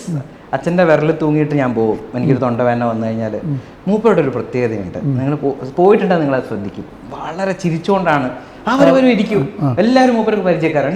ഇരിക്കും വന്ന് അശ്വിൻ എന്തുണ്ട്, പേര് ഓർമ്മ വയ്ക്കും, ആള് ഓർമ്മയുണ്ടാവും. എന്താണ് മാഷെ, മോനെ പഠിത്തമൊക്കെ എങ്ങനെയായി, എന്നിട്ട് സ്റ്റെസ്കോപ്പ് ഒരു 2 തവണ വയ്ക്കും. മരുന്ന് ആവശ്യമുണ്ടെങ്കിൽ മാത്രം എഴുതും. മൂപ്പര് മരുന്ന് എഴുതിയാലും എഴുതിയില്ലെങ്കിൽ അസുഖം മാറും. അപ്രോച്ച് കൊണ്ട് തന്നെ അസുഖം മാറും. അതെ. അന്ന് എനിക്ക് എൻ്റെ ഒരു ഡോക്ടറാണ് മനസ്സിൽ ഒരു ഡോക്ടർ എന്ന വിത്ത് പാകിയത്. ആശയവിനിമയം. തീർച്ചയായിട്ടും. അത് കഴിഞ്ഞ് മെഡിസിൻ ആണോ ഡയറക്റ്റ് പോകുന്നത്? അതെ, MBBS. എങ്ങനെ റാങ്കിൽ എങ്ങനെയാണ് കിട്ടുന്നത്? അതിലൊരു രസകരമായ കാര്യം, ഞാൻ +2 കഴിഞ്ഞ് തൃശ്ശൂർ 6 മാസം കോച്ചിങ്ങിന് പോയി. എനിക്ക് എഞ്ചിനീയറിംഗ് +2 കഴിഞ്ഞ് എഴുതിയ ഇതിൽ എഞ്ചിനീയറിംഗ് കിട്ടിയിരുന്നു. പക്ഷെ അച്ഛൻ പറഞ്ഞു, നിനക്ക് ഡോക്ടറാകാനുള്ള ആഗ്രഹം, നീ ഒന്ന് ട്രൈ ചെയ്ത് നോക്കൂ എന്ന് പറഞ്ഞു. തൃശ്ശൂർ PC തോമസ് സാറിൻ്റെ അവിടെയാണ്, അവിടെ ഡോർമിറ്ററിയിലാണ് താമസം. അവിടെ 2 ക്ലാസ് ഉണ്ട് റിപ്പീറ്റേഴ്സ് ബാച്ചിൽ. അവിടെ റാങ്ക് വൈസിലാണ് നിങ്ങളെ ഇരുത്തുക. ഞാൻ ക്ലാസ് തുടങ്ങിയപ്പോൾ 2ാമത്തെ ക്ലാസ്സിലെ ലാസ്റ്റ് കുട്ടിയായിരുന്നു. കാരണം എനിക്കൊരു കോച്ചിങ് കിട്ടിയിട്ടില്ല. ഞാനൊരു സർക്കാർ സ്ഥാപനത്തിൽ പഠിച്ചാണ്. ഇതിനായിട്ട് ഞാൻ കോച്ചിങ് എന്നുള്ള രീതിയിൽ പോയിരുന്നില്ല, ഓറിയന്റഡ് ആയിട്ട്. അതുകൊണ്ടായിരിക്കാം പതുക്കെ 2ാം ക്ലാസ്സിൽ നിന്ന് പതുക്കെ മുന്നോട്ട് വന്ന് ആ ക്ലാസ് 6 മാസത്തെ കോച്ചിങ് അവസാനിക്കുമ്പോൾ 1ാമത്തെ ബെഞ്ചിൽ 2ാമത്തെ കുട്ടിയാണ്. നിങ്ങളുടെ ഈ ഗ്രാമീണ വായനശാല അതിന് ഗുണം ചെയ്തിട്ടുണ്ടോ? നിങ്ങൾക്ക് വായന നിങ്ങളിൽ ഉണ്ടായിരുന്നു ആ സമയത്തൊക്കെ? ഇല്ല, സാഹിത്യം വായിക്കാൻ എനിക്ക് പറ്റിയിരുന്നില്ല. പക്ഷേ നമ്മൾ നിരന്തരമായി വായിക്കാനുള്ള ഒരു പ്രേരണ, അല്ലെങ്കിൽ അത്തരം ഒരു, ഞാൻ ചെറുപ്പത്തിൽ നമ്മൾ ഭക്ഷണം കഴിക്കുമ്പോൾ എൻ്റെ കയ്യിലൊരു ബുക്ക് ഉണ്ടാവും. അത് അമ്മയും അച്ഛൻ എപ്പോഴും പറയും. അങ്ങനെയാണ് കണ്ണട കിട്ടിയെന്നാണ് പറയുക. സ്ഥിരമായിട്ട് എനിക്ക് 24 മണിക്കൂർ വേണമെങ്കിൽ ബുക്ക് വായിച്ചുകൊണ്ടിരിക്കാൻ പറ്റും. ഏറ്റവും ഇഷ്ടപ്പെട്ട ഏതായിരുന്നു വായിച്ചുകൊണ്ടിരുന്ന? അന്ന് എനിക്ക് കുറ്റാന്വേഷക ഷെർലക് ഹോംസ് എൻ്റെ ഏറ്റവും പ്രിയപ്പെട്ട അല്ലല്ല, ഷെർലക് ഹോംസ് ആയിരുന്നു. അതിന്റെ മലയാളീകരിച്ച വേർഷൻസ് ആയിരുന്നു. മലയാളം സാഹിത്യം മാത്രമാണ് വായിച്ചുകൊണ്ടിരുന്നത്. പിന്നെ M. മുകുന്ദൻ സാറിന്റെ മയ്യഴിപ്പുഴയുടെ തീരങ്ങളിലൊക്കെ അന്ന് വായിച്ചിരുന്നു. ഇന്നും റീഡിങ് നടത്തണമെന്ന് ആഗ്രഹമുണ്ട്. അത്തരം പഴയ പുസ്തകങ്ങൾ, ഉറൂബ് സാറിന്റെ പുസ്തകങ്ങളൊക്കെ ഒരുപാട് വായിക്കണം, വീണ്ടും റീഡിങ് നടത്തണമെന്ന് ആഗ്രഹമുണ്ട്. വായനശാലയാണോ അതിനൊക്കെ പ്രേരകമായി? 100%. വായനശാലയിലുള്ള ഒരു വായനയിലേക്ക് താങ്കളെ അടുപ്പിച്ചതും എല്ലാം വായനശാല തന്നെയാണ്. 100%. യെസ്. ഈ കോളേജ് MBBS എന്നിട്ട് തോമസ് സാറിന്റെ അടുക്കുന്ന 1ാം ബെഞ്ചിലേക്ക് എത്തി. 1ാം ബെഞ്ചിൽ റാങ്ക് വന്നു. 22ാം റാങ്ക് കണ്ണൂർ ജില്ലയിൽ 1ാമനായിരുന്നു. കണ്ണൂർ ജില്ലയിൽ 1ാമനായിരുന്നു കേരളത്തില്. അന്ന് എൻട്രൻസ് എക്സാമിന്റെ രീതി എങ്ങനെയായിരുന്നു? ഇന്നത്തെ പോലെ ആയിരുന്നില്ലല്ലോ. അന്ന് MCQs ആയിരുന്നു. നമ്മൾ ഓൺലൈൻ ആയിരുന്നില്ല, പേപ്പറിൽ മാർക്ക് ചെയ്തിട്ടായിരുന്നു. മാർക്ക് വന്നപ്പോൾ തന്നെ നല്ലൊരു റാങ്ക് ഉണ്ടാവുമെന്ന് പ്രതീക്ഷിച്ചു. കേരളത്തിൽ 22ാം റാങ്ക്. ജില്ലയിലെ സിവിൽ സർവീസ് ഇതില് നമ്മുടെ മെഡിക്കൽ എൻട്രൻസിൽ 1ാം റാങ്ക്, കണ്ണൂർ ജില്ലയിലെ 1ാം റാങ്കുകാരനായിരുന്നു. എവിടെയാ ഫസ്റ്റ് അഡ്മിഷൻ കിട്ടിയത്? എൻ്റെ കൂടെ പഠിച്ച എല്ലാ സുഹൃത്തുക്കളും കോഴിക്കോട് മെഡിക്കൽ കോളേജ് എടുത്തു.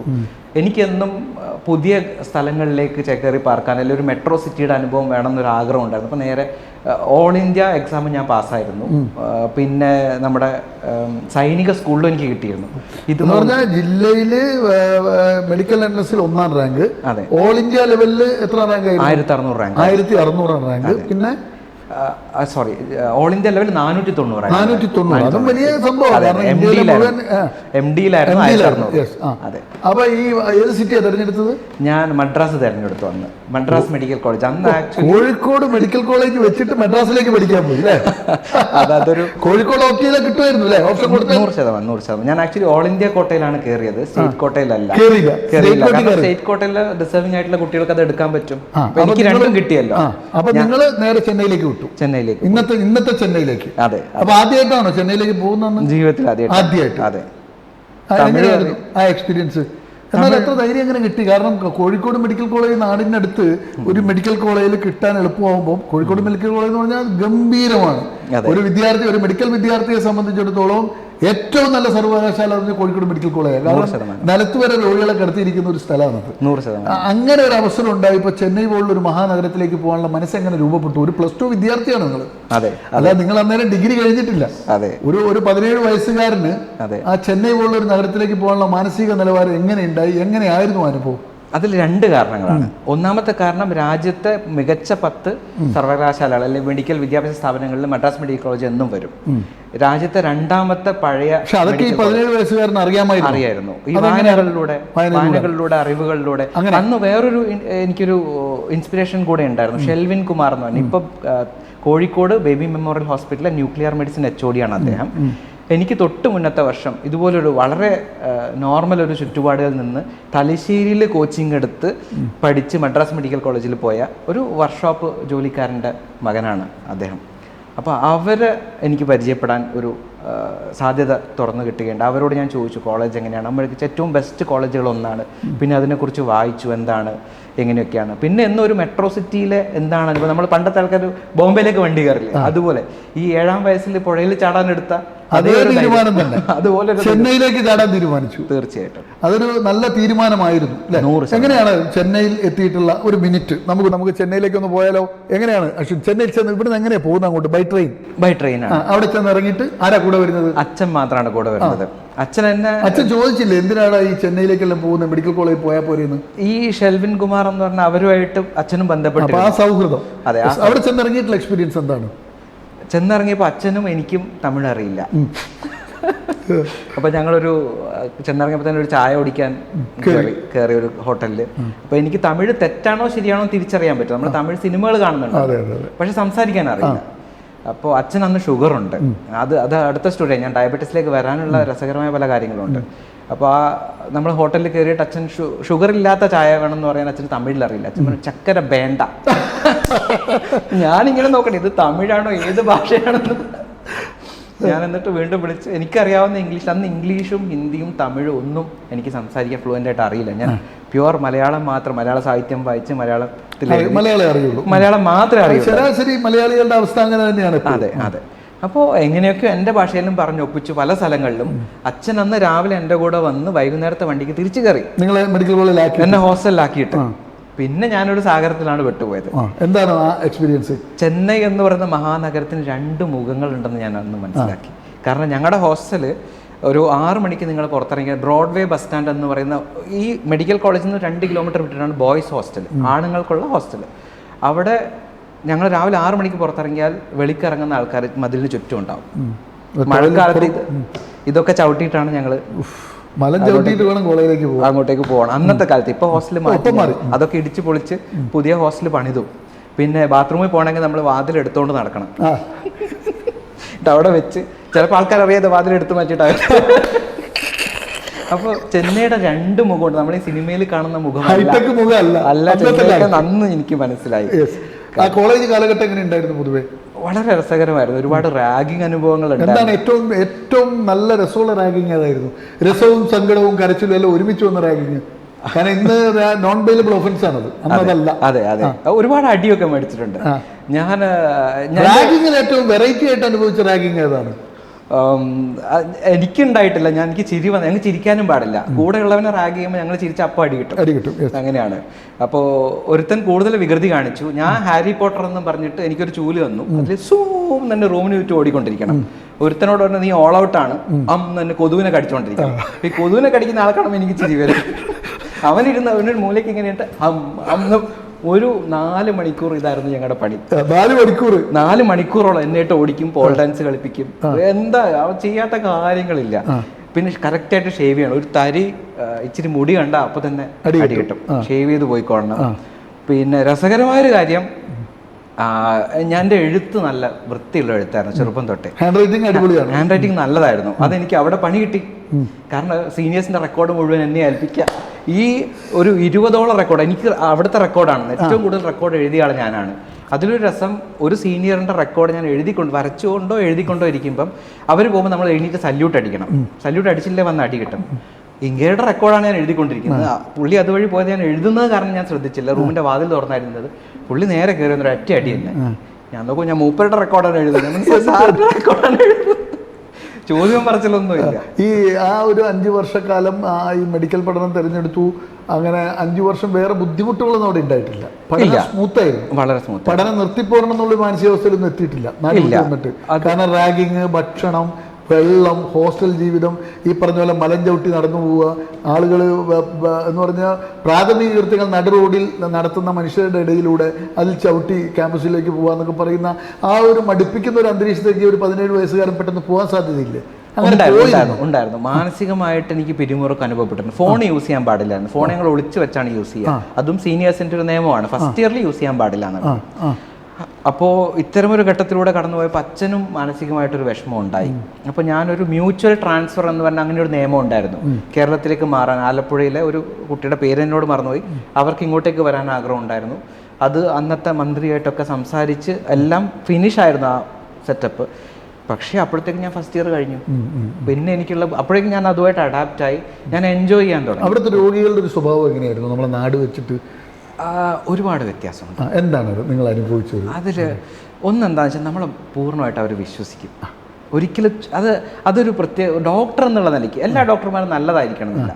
പക്ഷെ നല്ല ഡോക്ടർമാർക്ക് നമ്മളെ സംശയിക്കുമ്പോൾ ഭയങ്കരമായിട്ട് സങ്കടം തോന്നും.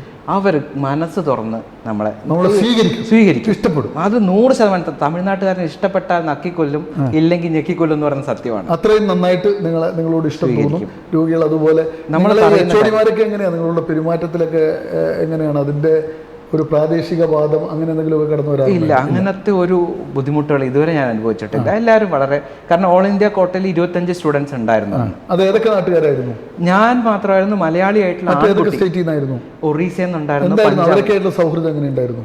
ഞങ്ങൾ 4 പേരായിരുന്നു. ഈ നോർത്ത് ഇന്ത്യൻസും ഞാൻ തമിഴ്നാട്ടിൽ നിന്ന് പുറത്തുനിന്നുള്ളവര്. ബാക്കിയുള്ള ആൺകുട്ടികൾ ഓൾ ഇന്ത്യ കോട്ടയിൽ നിന്ന് വന്നവര് ചെന്നൈയിൽ നിന്നും പരിസരത്ത്. 4 പേരാണ് പുറത്തുനിന്നുള്ളവർ. ഒരാൾ ഒറീസയിൽ നിന്നായിരുന്നു, 2 പേര് പഞ്ചാബിൽ നിന്നായിരുന്നു.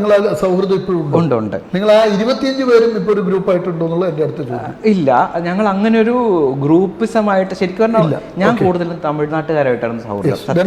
അടുത്ത ചോദ്യം എന്ന് വെച്ചാൽ MBBS എങ്ങനെയാ പഠനം പൂർത്തിയാക്കിയിട്ട് എങ്ങനെയാ പുറത്തു വന്നത്? എല്ലാ പേപ്പറും കിട്ടിയോ? എന്തായിരുന്നു അവസ്ഥ? ഫസ്റ്റ് അറ്റംപ്റ്റിൽ തന്നെ ഉണ്ടായിരുന്നു, എല്ലാം കിട്ടിയിരുന്നു. കാരണം സെക്കൻഡ് ഇയറിൽ ഞങ്ങളുടെ പേപ്പറെല്ലാം ഭയങ്കര ടഫായിരുന്നു. ഞാൻ അച്ഛനെ വിളിച്ചു പറഞ്ഞു, അച്ഛൻ ഞാൻ ചിലപ്പോൾ ഫെയിലാവും കേട്ടോ, കുഴപ്പമില്ലടാ നീ എഴുതിയെടുത്തത്. ആ ഒരു ആറ്റിറ്റ്യൂഡ് എന്നും എനിക്കൊരു ഉണ്ടായിട്ട്. ഈ MBBS കഴിഞ്ഞിട്ട് ഈ ഇതിനകത്തേക്ക് പ്രമേഹ രോഗികളെ ചികിത്സിക്കാനുള്ള ഒരു മാനസികാവസ്ഥയിലേക്ക് എത്താൻ ജനറൽ മെഡിസിൻ ഏതാ എടുത്തത്? ജനറൽ മെഡിസിൻ അതെവിടെയാണ് ചെയ്തത്? അത് ഗുവാഹട്ടി മെഡിക്കൽ. അങ്ങോട്ട് അത് ഭയങ്കര രസമുള്ള കാര്യമാണ്. എനിക്ക് അതിനകത്ത് എത്ര റാങ്ക് ആയിരുന്നു? 1600 റാങ്ക് ആയിരുന്നു. MD കിട്ടുവന്നേരം. അതാണ് ഞാൻ പറഞ്ഞത്. എനിക്ക് ജനറൽ മെഡിസിൻ വേണമായിരുന്നു. കാരണം ഡയബറ്റിസ് എന്നുള്ള ചെറിയ മോഹങ്ങൾ അന്ന് ഉണ്ടായിരുന്നു. ഞാൻ ഫസ്റ്റ് അറ്റംപ്റ്റിൽ, അല്ലെങ്കിൽ നമുക്ക് ഓരോ റൗണ്ട് കൗൺസിലിംഗ് വരും. ഫസ്റ്റ് റൗണ്ടിൽ ഞാൻ കൊടുത്തപ്പോൾ എനിക്ക് കിട്ടിയത് സർജറി, കോയമ്പത്തൂർ മെഡിക്കൽ കോളേജ്. ഞാൻ ജോയിൻ ചെയ്തു സർജറി. ജോയിൻ ചെയ്തു. പക്ഷെ എനിക്ക് ഇഷ്ടം ഉണ്ടായിരുന്നില്ല. എനിക്കൊരു എന്നൊരു ജനറൽ മെഡിസിൻ, ഡയബറ്റോളജി അല്ലെങ്കിൽ ആ ഒരു രീതിയിലായിരുന്നു എൻ്റെ ചിന്താഗതി. അല്ലെങ്കിൽ ഒരു സൈക്യാട്രിസ്റ്റ് ആവണമെന്ന് ഒരു ചെറിയൊരു ആഗ്രഹം ഉണ്ടായിരുന്നു. തിരിച്ചു വന്നു. പിന്നത്തെ സെക്കൻഡ് കൗൺസിലിംഗ് എനിക്ക് മനസ്സിലായി MD മെഡിസിൻ രാജ്യം മുഴുവൻ കൊടുത്താലേ നടക്കുള്ളൂ എന്ന്. ഞാൻ രാജ്യം മുഴുവനുള്ള എല്ലാ മെഡിക്കൽ കോളേജിലെയും MD മെഡിസിൻ ഓപ്ഷൻ കൊടുത്തു. MD മെഡിസിൻ അന്ന് കുറച്ച് നല്ല റാങ്കുള്ളവർക്കേ കിട്ടുള്ളൂ ആയിരുന്നു. അപ്പോൾ അന്ന് എനിക്ക് കിട്ടിയ ഓപ്ഷൻ, ഞാൻ അറിയാതെ കൊടുത്ത ഓപ്ഷനാണ്. അന്ന് സത്യം പറഞ്ഞാൽ എനിക്ക് ഗുവാഹട്ടി എവിടെയാണെന്ന് പോലും അറിയില്ല. ഗുവാഹട്ടി മെഡിക്കൽ കോളേജ് എന്ന് പറഞ്ഞ് എനിക്ക് നോട്ടീസ് വന്നു, നിങ്ങൾക്ക് അവിടെയാണ് ആസാമിലേക്ക് പോവുക. ആസാമിലേക്ക് അത് MBBS കഴിഞ്ഞ് ഫസ്റ്റ് ആസാം യാത്ര എങ്ങനെ ഉണ്ടായിരുന്നു? ഒറ്റയ്ക്കാണ്. അന്ന് അച്ഛൻ ഇറങ്ങിയിട്ടുള്ള എക്സ്പീരിയൻസ് എങ്ങനെ? ഗുവാഹട്ടിയിൽ ഒരു മിക്സഡ് എക്സ്പീരിയൻസ് ആയിരുന്നു. അവിടെ ആസാമീസ് ആണ്, ഹിന്ദി പോലും മനസ്സിലാവില്ല. ഇംഗ്ലീഷും ഹിന്ദി ഒരുവിധം തട്ടിമുട്ടി പറയാൻ പറ്റുന്ന ഒരു കാലമായിരുന്നു. പക്ഷെ അവിടെ എത്തിയപ്പോൾ വീണ്ടും ഭാഷ മാറി. വീണ്ടും ആസാമീസ് എന്നൊരു ഭാഷ പഠിക്കേണ്ടി വന്നു. എത്ര വർഷമായിരുന്നു? 3 വർഷമായിരുന്നു. 3 വർഷം MD ചെയ്തു. MD ചെയ്തിട്ട് പിന്നെ ഉള്ള ജീവിതം എങ്ങനെയാണ്? പിന്നെ ഈ ഡയബറ്റിക്കിലേക്ക്, പ്രമേഹ രോഗം, അതിനകത്തൊരു സ്പെഷ്യലൈസ് ചെയ്യാനുള്ള ഒരു താല്പര്യം വരാൻ കാരണം എന്താ? എനിക്ക് MD സർവകലാശാല ഫസ്റ്റ് റാങ്ക് ആയിരുന്നു ഞാൻ അവിടെ, MD ജനറൽ മെഡിസിൻ. അതെ. അപ്പോൾ അത് കഴിഞ്ഞപ്പോൾ ഞങ്ങൾക്ക് പോസ്റ്റിംഗ് വരും. അന്ന് എൻഡോക്രിനോളജി ഡിപ്പാർട്ട്മെൻറ്റിലാണ് ഞാൻ സീനിയർ റെസിഡൻസി ചെയ്യുന്നത്. എനിക്ക് പ്രമേഹത്തിൽ ഒരു താല്പര്യം ഉണ്ടാവാൻ കാര്യം ഇതേപോലെ ചെറുപ്പത്തിലെ ചില അനുഭവങ്ങളാണ് നമ്മുടെ പിന്നീടുള്ള ജീവിതത്തിൽ വഴികാട്ടിയാവുക, അല്ലെങ്കിൽ ഒരു തരിക എന്ന് പറയാറുണ്ട്. അച്ഛൻ പ്രമേഹമുള്ള ഒരാളാണ്. അച്ഛന് ഞാൻ ചെറുപ്പത്തിലായപ്പോൾ അച്ഛനൊരു അസുഖം വന്ന് കോപ്പറേറ്റീവ് ഹോസ്പിറ്റലിൽ അഡ്മിറ്റായി തിരിച്ചു വന്നപ്പോഴേക്കും ഇൻസുലിൻ കുത്തേണ്ട ഒരു അവസ്ഥ, കുറച്ച് കാലത്തേക്ക് ഷോർട്ട് ടേമിലേക്ക് ഇൻസുലിൻ കുത്തേണ്ട ഒരു അവസ്ഥ ഉണ്ടായിരുന്നു.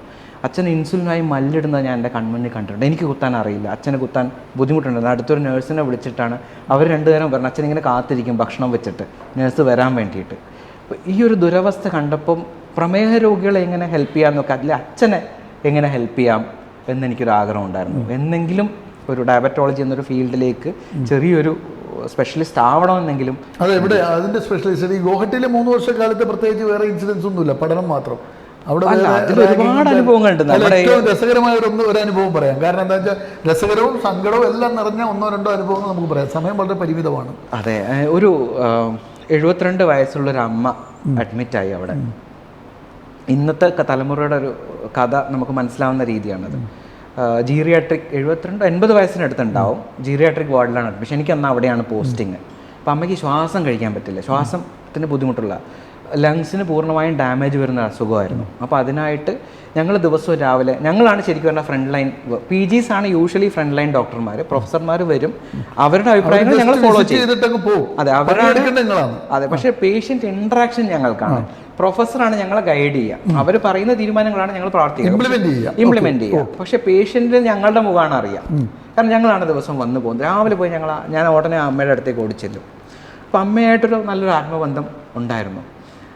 അത് കഴിഞ്ഞ് ഞാനൊരു കാര്യം ശ്രദ്ധിച്ചാൽ അവരുടെ കൂടെ സ്ഥിരമായിട്ട് ഒരാൾ നിൽക്കുന്നില്ല. ഒരു ജോലി ഹെൽപ്പർ പോലെ ഒരാൾ വരും. കുടുംബക്കാർ 2 ദിവസം കൂടെ വന്നാലായി. 1 മാസത്തോളം അമ്മ അവിടെ അഡ്മിറ്റായിരുന്നു. ഞങ്ങളൊരു പ്രത്യേക മെഷീനൊക്കെ സെക്കൻഡ് ഹാൻഡ് വാങ്ങിച്ച് അതൊക്കെ റെഡിയാക്കി എല്ലാം അറേഞ്ച് ചെയ്തിട്ടാണ് അമ്മയെ ഡിസ്ചാർജ് ചെയ്യുക. അമ്മയോട് അമ്മ ഇന്ന് ഡിസ്ചാർജാണ് കേട്ടോ സന്തോഷത്തോടു കൂടി പറയുമ്പം എന്നോട് പറഞ്ഞത്, എന്നെ കുറച്ച് മാസം കൂടെ ഇവിടെ വയ്ക്കാൻ പറ്റുമോ? അവർ വീട്ടിലാരും അമ്മേനെ നോക്കാൻ, അമ്മ ഇവിടെ ഉള്ളപ്പോൾ സന്തോഷവതിയായിരുന്നു. നിങ്ങളുടെ കെയറിങ്, ഞങ്ങളുടെ അല്ല, ഞാനെന്ന് മാത്രം ഞങ്ങളുടെ ടീമായിട്ട്, നേഴ്സ് ആവട്ടെ മറ്റുള്ള എല്ലാവരും അമ്മയോട് വളരെ ജോളിയായിട്ട് രാവിലെ അമ്മ എന്തൊക്കെയാണ് ഭക്ഷണം കഴിച്ചോ, ഇതൊന്നും അമ്മയോട് വീട്ടിലാരും ചോദിക്കുന്നില്ല. അമ്മയ്ക്ക് വയസ്സായ അമ്മയ്ക്ക് ഹെൽപ്പറേയും കൂട്ടി ഹെൽപ്പർ അമ്മയോട് നന്നായിട്ട് പെരുമാറില്ല. അപ്പം അമ്മ എന്നോട് ചോദിച്ചു, കുറച്ച് മാസം കൂടെ മോനെ ഞാൻ ഇവിടെ നിന്നോട്ടെ. എന്നിട്ട് അത് ഞങ്ങൾക്ക് ചെയ്യാൻ പറ്റില്ല. ഒരു ഗവൺമെന്റ് മെഡിക്കൽ കോളേജാണ്, അതിന് ഞങ്ങൾക്ക് അധികാരമില്ല, ഡിസ്ചാർജ് ചെയ്യേണ്ടി വന്നു. പക്ഷെ അതെനിക്ക് ഉള്ളിൽ തട്ടിയൊരു അനുഭവമായിരുന്നു. ഇന്നത്തെ കാലത്ത് മാനുഷിക മൂല്യങ്ങൾ കുറയുന്നതിന്റെ ഒരു പെർഫെക്റ്റ് പിക്ചറാണ് അന്ന് എനിക്ക് ഉള്ളിന്റെ കണ്ണ് നനഞ്ഞൊരു ദിവസമാണ്. ഈ പ്രമേഹ രോഗ വിദഗ്ധനായതിനു ശേഷം ഫസ്റ്റ് പ്രാക്ടീസ് എവിടെയാണ് തുടങ്ങുന്നത്? MBBS കഴിഞ്ഞിട്ട് എവിടെയെങ്കിലും പ്രാക്ടീസ് ചെയ്തിരുന്നു? ഞാൻ MBBS കഴിഞ്ഞ് 6 മാസം കൊണ്ട് തന്നെ MD പോയി. MD കഴിഞ്ഞിട്ട് പിന്നെ പ്രാക്ടീസ് ചെയ്തു എവിടെയെങ്കിലും? ഇല്ല, MD കഴിഞ്ഞിട്ട് നേരെ ചെന്നൈയിലേക്കാണ് പോകുന്നത്. അവിടെ പോയിട്ട് അതായത് ഈ സീനിയർ റെസിഡൻസി എൻഡോക്രിനോളജിയിൽ എനിക്ക് കിട്ടി. ചെന്നൈയിലാണ് കിട്ടി? അല്ല, അത് MD അവിടെ ഗുവാഹട്ടി മെഡിക്കൽ കോളേജിലെ എൻഡോക്രിനോളജി ഡിപ്പാർട്ട്മെന്റിൽ ഞാൻ ഒരു 6 മാസം വർക്ക് ചെയ്തുകൊണ്ടിരിക്കുമ്പോൾ ചെന്നൈയിലെ കാലിക്കറ്റിൽ, നമ്മുടെ കോഴിക്കോട് നഗരത്തിൽ ഡയബറ്റോളജി സ്ഥാപനം തുടങ്ങുന്നു, നിങ്ങൾക്ക് താല്പര്യമുണ്ടോ എന്ന് പറഞ്ഞ ഒരാളെന്നെ വിളിച്ചു. ഇന്റർവ്യൂ അറ്റൻഡ് ചെയ്യണമെങ്കിൽ ചെന്നൈ പോകണം, ഞാൻ ഗുവാഹട്ടിയാണുള്ളത്. ഡയബറ്റോളജി അല്ലെങ്കിൽ പ്രമേഹ രോഗം എന്ന് കേട്ടപ്പോൾ എനിക്കൊരു ചാട്ടമുണ്ട്. ഞാൻ പറഞ്ഞു ശരി ഞാൻ പോവാം, കാരണം ഇവിടെ നല്ല പോസ്റ്റായിരുന്നു എനിക്ക്. Government medical college senior resident ആണ്. ചെന്നു, interview doctor V. Mohan sir എൻ്റെ ഗുരുവാണ്. അദ്ദേഹമാണ് മോഹൻസ് ഡയബറ്റിസ് സെന്ററിന്റെ തലപ്പത്തിരിക്കുന്ന 32 വർഷമായിട്ട് പോകുന്നൊരു സ്ഥാപനമാണ്. സാറും സാറിൻ്റെ MDയും വൈസ് ചെയർമാനും മകളുടെ ഭർത്താവും കൂടിയാണ് എൻ്റെ ഇന്റർവ്യൂ എടുക്കുന്നത്. ചെയർമാനും MDയും വൈസ് ചെയർമാനുമാണ് ഇന്റർവ്യൂ എടുക്കുന്നത്. അന്ന് തന്നെ എനിക്ക് ലെറ്റർ തന്നു. മോഹൻസിൽ കയറി. മോഹൻസിൽ എത്ര വർഷം? മോഹൻസിൽ ഒരു 7 വർഷമായിട്ട് ഞാൻ കോഴിക്കോട്. 7 വർഷം. നമുക്ക് ഡോക്ടർ മോഹൻസിലെ ഒരു എക്സ്പീരിയൻസ് ചെറിയ വാക്കുകളൊന്ന് കേൾക്കാം. എന്താണ് ഡോക്ടർ മോഹൻസ് എന്ന് പറയുന്ന ആ സ്ഥാപനം ഈ പ്രമേഹ രോഗത്തിൻ്റെ ഇത്രയും ഈ രോഗികളുടെ എണ്ണം കൂടിയിട്ടുണ്ടായ ഒരു സ്ഥാപനമായിരിക്കും അല്ലേ? എത്ര വർഷം 7 വർഷം എക്സ്പീരിയൻസ് അവിടെയുള്ളത്. ആ സ്ഥാപനത്തിൻ്റെ പ്രവർത്തനം എങ്ങനെയാണ് ആ 7 വർഷത്തെ ഒരു അനുഭവം? അതിൻ്റെ ഒരു പ്രത്യേക ലെവലിലാണ് ഡോക്ടർ മോഹൻസ് പ്രവർത്തിക്കുന്നത്. അവരുടെ റിസർച്ച് ഓറിയൻറ്റഡ് ആണ് ഒരുപാട് കാര്യങ്ങൾ. അപ്പോൾ പ്രമേഹത്തിൽ ഇത്രമാത്രം റിസർച്ച് ചെയ്യാൻ പറ്റുന്നുള്ള ഐഡിയ എനിക്ക് കിട്ടുന്നത് അവിടെ നിന്നാണ്. മോഹൻ സാർ എനിക്ക് വലിയൊരു ഇൻസ്പിറേഷൻ, എൻ്റെ ഗുരുവാണ് അദ്ദേഹം. അദ്ദേഹം നൽകുന്ന സന്ദേശം എന്താണ്? താങ്കൾ എന്താണ് അതിൽ നിന്ന് പഠിച്ചത്? 1+1 is never equal to 2 in medical science. ഒരിക്കലും അങ്ങനെയല്ല, ഒരിക്കലും കിട്ടില്ല എന്ന് പറയും. ഒരു രോഗി രണ്ടല്ല എന്നാണ് പറയുന്നത്. വലിയ ഒന്ന് പണ്ട് ബഷീർ പറഞ്ഞ പോലെയാണോ? അതെ, വൈക്കം മുഹമ്മദ് ബഷീർ പറഞ്ഞ വലിയ ഒന്ന്. അതുപോലെ അതായത് ബേസിക്കലി ഒരു രോഗിയും മറ്റൊരു രോഗിക്ക് തത്തുല്യമല്ല. എന്താണ് ശരിക്കും പ്രമേഹം? ആളുകൾ പറയുന്ന മധുരം, പഞ്ചസാര, അത് ഇത് എന്നെല്ലാം പറയുന്നത്. യഥാർത്ഥത്തിൽ എന്താണ് പ്രമേഹം? പ്രമേഹത്തിനെ കുറിച്ച് ഏറ്റവും തെറ്റിദ്ധാരണകൾ സമൂഹത്തിലുണ്ട്. പ്രമേഹം എന്താണെന്ന് പറഞ്ഞാൽ എന്താണ് തെറ്റിദ്ധാരണ? എന്താണ് സമൂഹത്തിലുള്ളത്? 2-3 തെറ്റിദ്ധാരണ. ഒന്ന്, പ്രമേഹം വന്നാൽ മാറില്ല എന്നാണ്. അതൊരു പ്രധാനപ്പെട്ട ധാരണയാണ്. അതെ. 2, പ്രമേഹത്തിന് മരുന്നുകൾ തുടങ്ങിയാൽ നിർത്താൻ പറ്റില്ല എന്നൊരു ധാരണയുണ്ട്. പ്രമേഹത്തിന് മരുന്നുകൾ കഴിച്ചാൽ കിഡ്നി പോകുന്നൊരു ധാരണ. ആദ്യത്തെ ചോദ്യം, പ്രമേഹം വന്നാൽ മാറുമോ? മാറും. എങ്ങനെ മാറും എന്ന് പറഞ്ഞു കഴിഞ്ഞാൽ അതിൽ ഡയബറ്റിസ് റെമിഷൻ എന്ന് പറയുന്നൊരു സയന്റിഫിക് ടേം ഉണ്ട്. പ്രമേഹത്തിന്റെ തുടക്കത്തിൽ ടൈപ്പ് 2 പ്രമേഹം. ടൈപ്പ് 2 പ്രമേഹം എന്ന് പറഞ്ഞാൽ ശരീരത്തിൽ ഇൻസുലിൻ പ്രൊഡക്ഷൻ ഉള്ളവരും ശരീരത്തിൽ ഇൻസുലിൻ കൃത്യമായിട്ട് പ്രവർത്തിക്കാത്തവരുമാണ് ടൈപ്പ് 2 പ്രമേഹം ഉള്ളവരും. ഇവരുടെ ഏർലി സ്റ്റേജിൽ 95% പ്രമേഹമുള്ളവർ ഇവരാണ്, ടൈപ്പ് 2കാരാണ്. ശരിക്കും 95% പ്രമേഹം മാറാൻ ഏർലി സ്റ്റേജിൽ പറ്റും, തുടക്കത്തിൽ സാധിക്കും. പക്ഷേ മനുഷ്യന്മാരെന്നുള്ള രീതിയിൽ നമുക്ക് മാറ്റാൻ പറ്റാത്ത ഒരുപാട് ശീലങ്ങളുണ്ട്. ഇതാണ് നമ്മളെ പുറകോട്ട് വലിക്കുന്നത്. എന്തൊക്കെ ശീലങ്ങളാണ് മാറ്റേണ്ടത്? 1-2 വാക്കി പറയാൻ പെട്ടെന്ന് പറയാൻ പറ്റും മലയാളികളോട്? ഒന്ന്, നമ്മുടെ ഭക്ഷണ രീതി. രുചിയുള്ള ഭക്ഷണം കഴിച്ചിട്ട് നമുക്ക് പ്രമേഹം മാറ്റാൻ പറ്റും. പക്ഷെ ഭക്ഷണ രീതി, പ്രപ്പോർഷൻസ് മാറ്റാൻ പറ്റും. ഇപ്പൊ നമ്മൾ സദ്യ കഴിക്കാൻ പോയി കഴിഞ്ഞാൽ നമ്മളെ പ്ലേറ്റ് നിറച്ചല്ലേ, ഇല നിറച്ചും ചോറല്ലേ ഉണ്ടാവുക. സൈഡ് ഡിഷ് നമ്മൾ ഒരു സ്പൂണാണ് വിളമ്പുന്നത്. അത് നേരെ തിരിച്ച് ചോറിനോട് വിട പറയുക. ചോറിന്റെ അളവ് കുറച്ചിട്ട് നമ്മൾ നാരടങ്ങുന്ന ആഹാരവും പ്രോട്ടീൻ അടങ്ങുന്ന ആഹാരവും കൂടുതൽ കഴിക്കുകയും രാത്രി ഭക്ഷണം നേരത്തെ കഴിക്കുകയും ചെയ്തു കഴിഞ്ഞാൽ തന്നെ ഒരുപാട് പേരുടെ ഷുഗർ ഒരു 100 കുറയും. അതൊന്ന്. പിന്നെ മരുന്നുകൾ തുടങ്ങിയാൽ നിർത്താൻ പറ്റില്ല. എന്തുകൊണ്ടാണ് അങ്ങനെ പറയുന്നത്? ഒരുപാട് പേർക്ക് നിർത്താൻ പറ്റും. തുടങ്ങിയാൽ നിർത്താൻ പറ്റാത്ത ഒന്ന്, നമ്മളെ മടിയന്മാരാക്കും.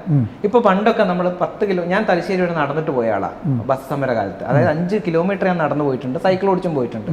ഇന്നത്തെ കാലത്ത് ആർക്കെങ്കിലും ചിന്തിക്കാൻ പറ്റുമോ? എല്ലാവരുടെ വീട്ടിൽ സ്കൂട്ടി ഉണ്ട്, കാറുണ്ട്, വാഹനങ്ങളുണ്ട്. മടി കൊണ്ടാണ് മരുന്ന് നിർത്താൻ. മടി കൊണ്ട് മാത്രമാണ്. ഈ മരുന്ന് കഴിച്ച കിഡ്നി അടിച്ചു പോകും, അവന്റെ കഥ കഴിഞ്ഞു പോകുന്നു പറയുന്നത്. ഈ പ്രമേഹത്തിന്റെ മരുന്ന് കഴിച്ചാൽ അങ്ങനെ സംഭവിക്കും? ഇല്ല, അത് ഞാൻ പറഞ്ഞുതരാം. ഒന്നാമത്തെ കാര്യം മനസ്സിലാക്കേണ്ട, പ്രമേഹം ഒരു രോഗമല്ല.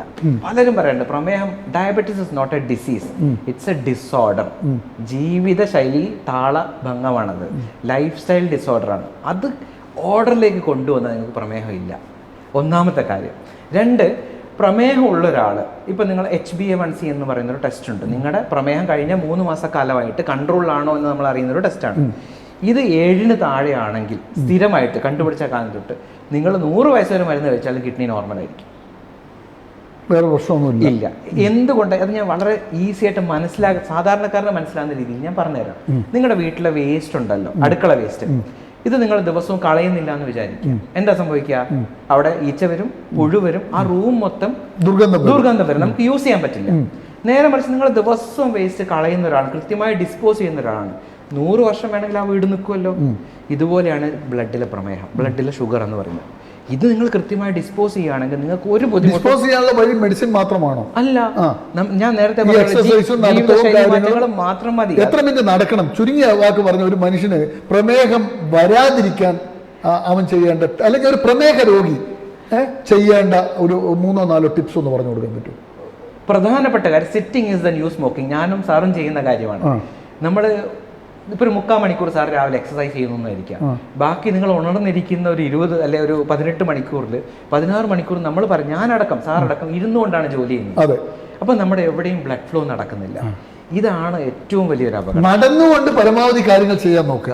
നടത്തം ജീവിതത്തിന്റെ ഭാഗമാക്കുക. അങ്ങനെ സ്ത്രീകൾക്ക് വരുമല്ലോ. കാരണം സ്ത്രീകൾ വീടിന്റെ ഉള്ളിൽ ഇങ്ങനെ നടന്നുകൊണ്ടിരുന്നിങ്ങനെ അടുക്കള പണിയൊക്കെ എടുത്താണ്.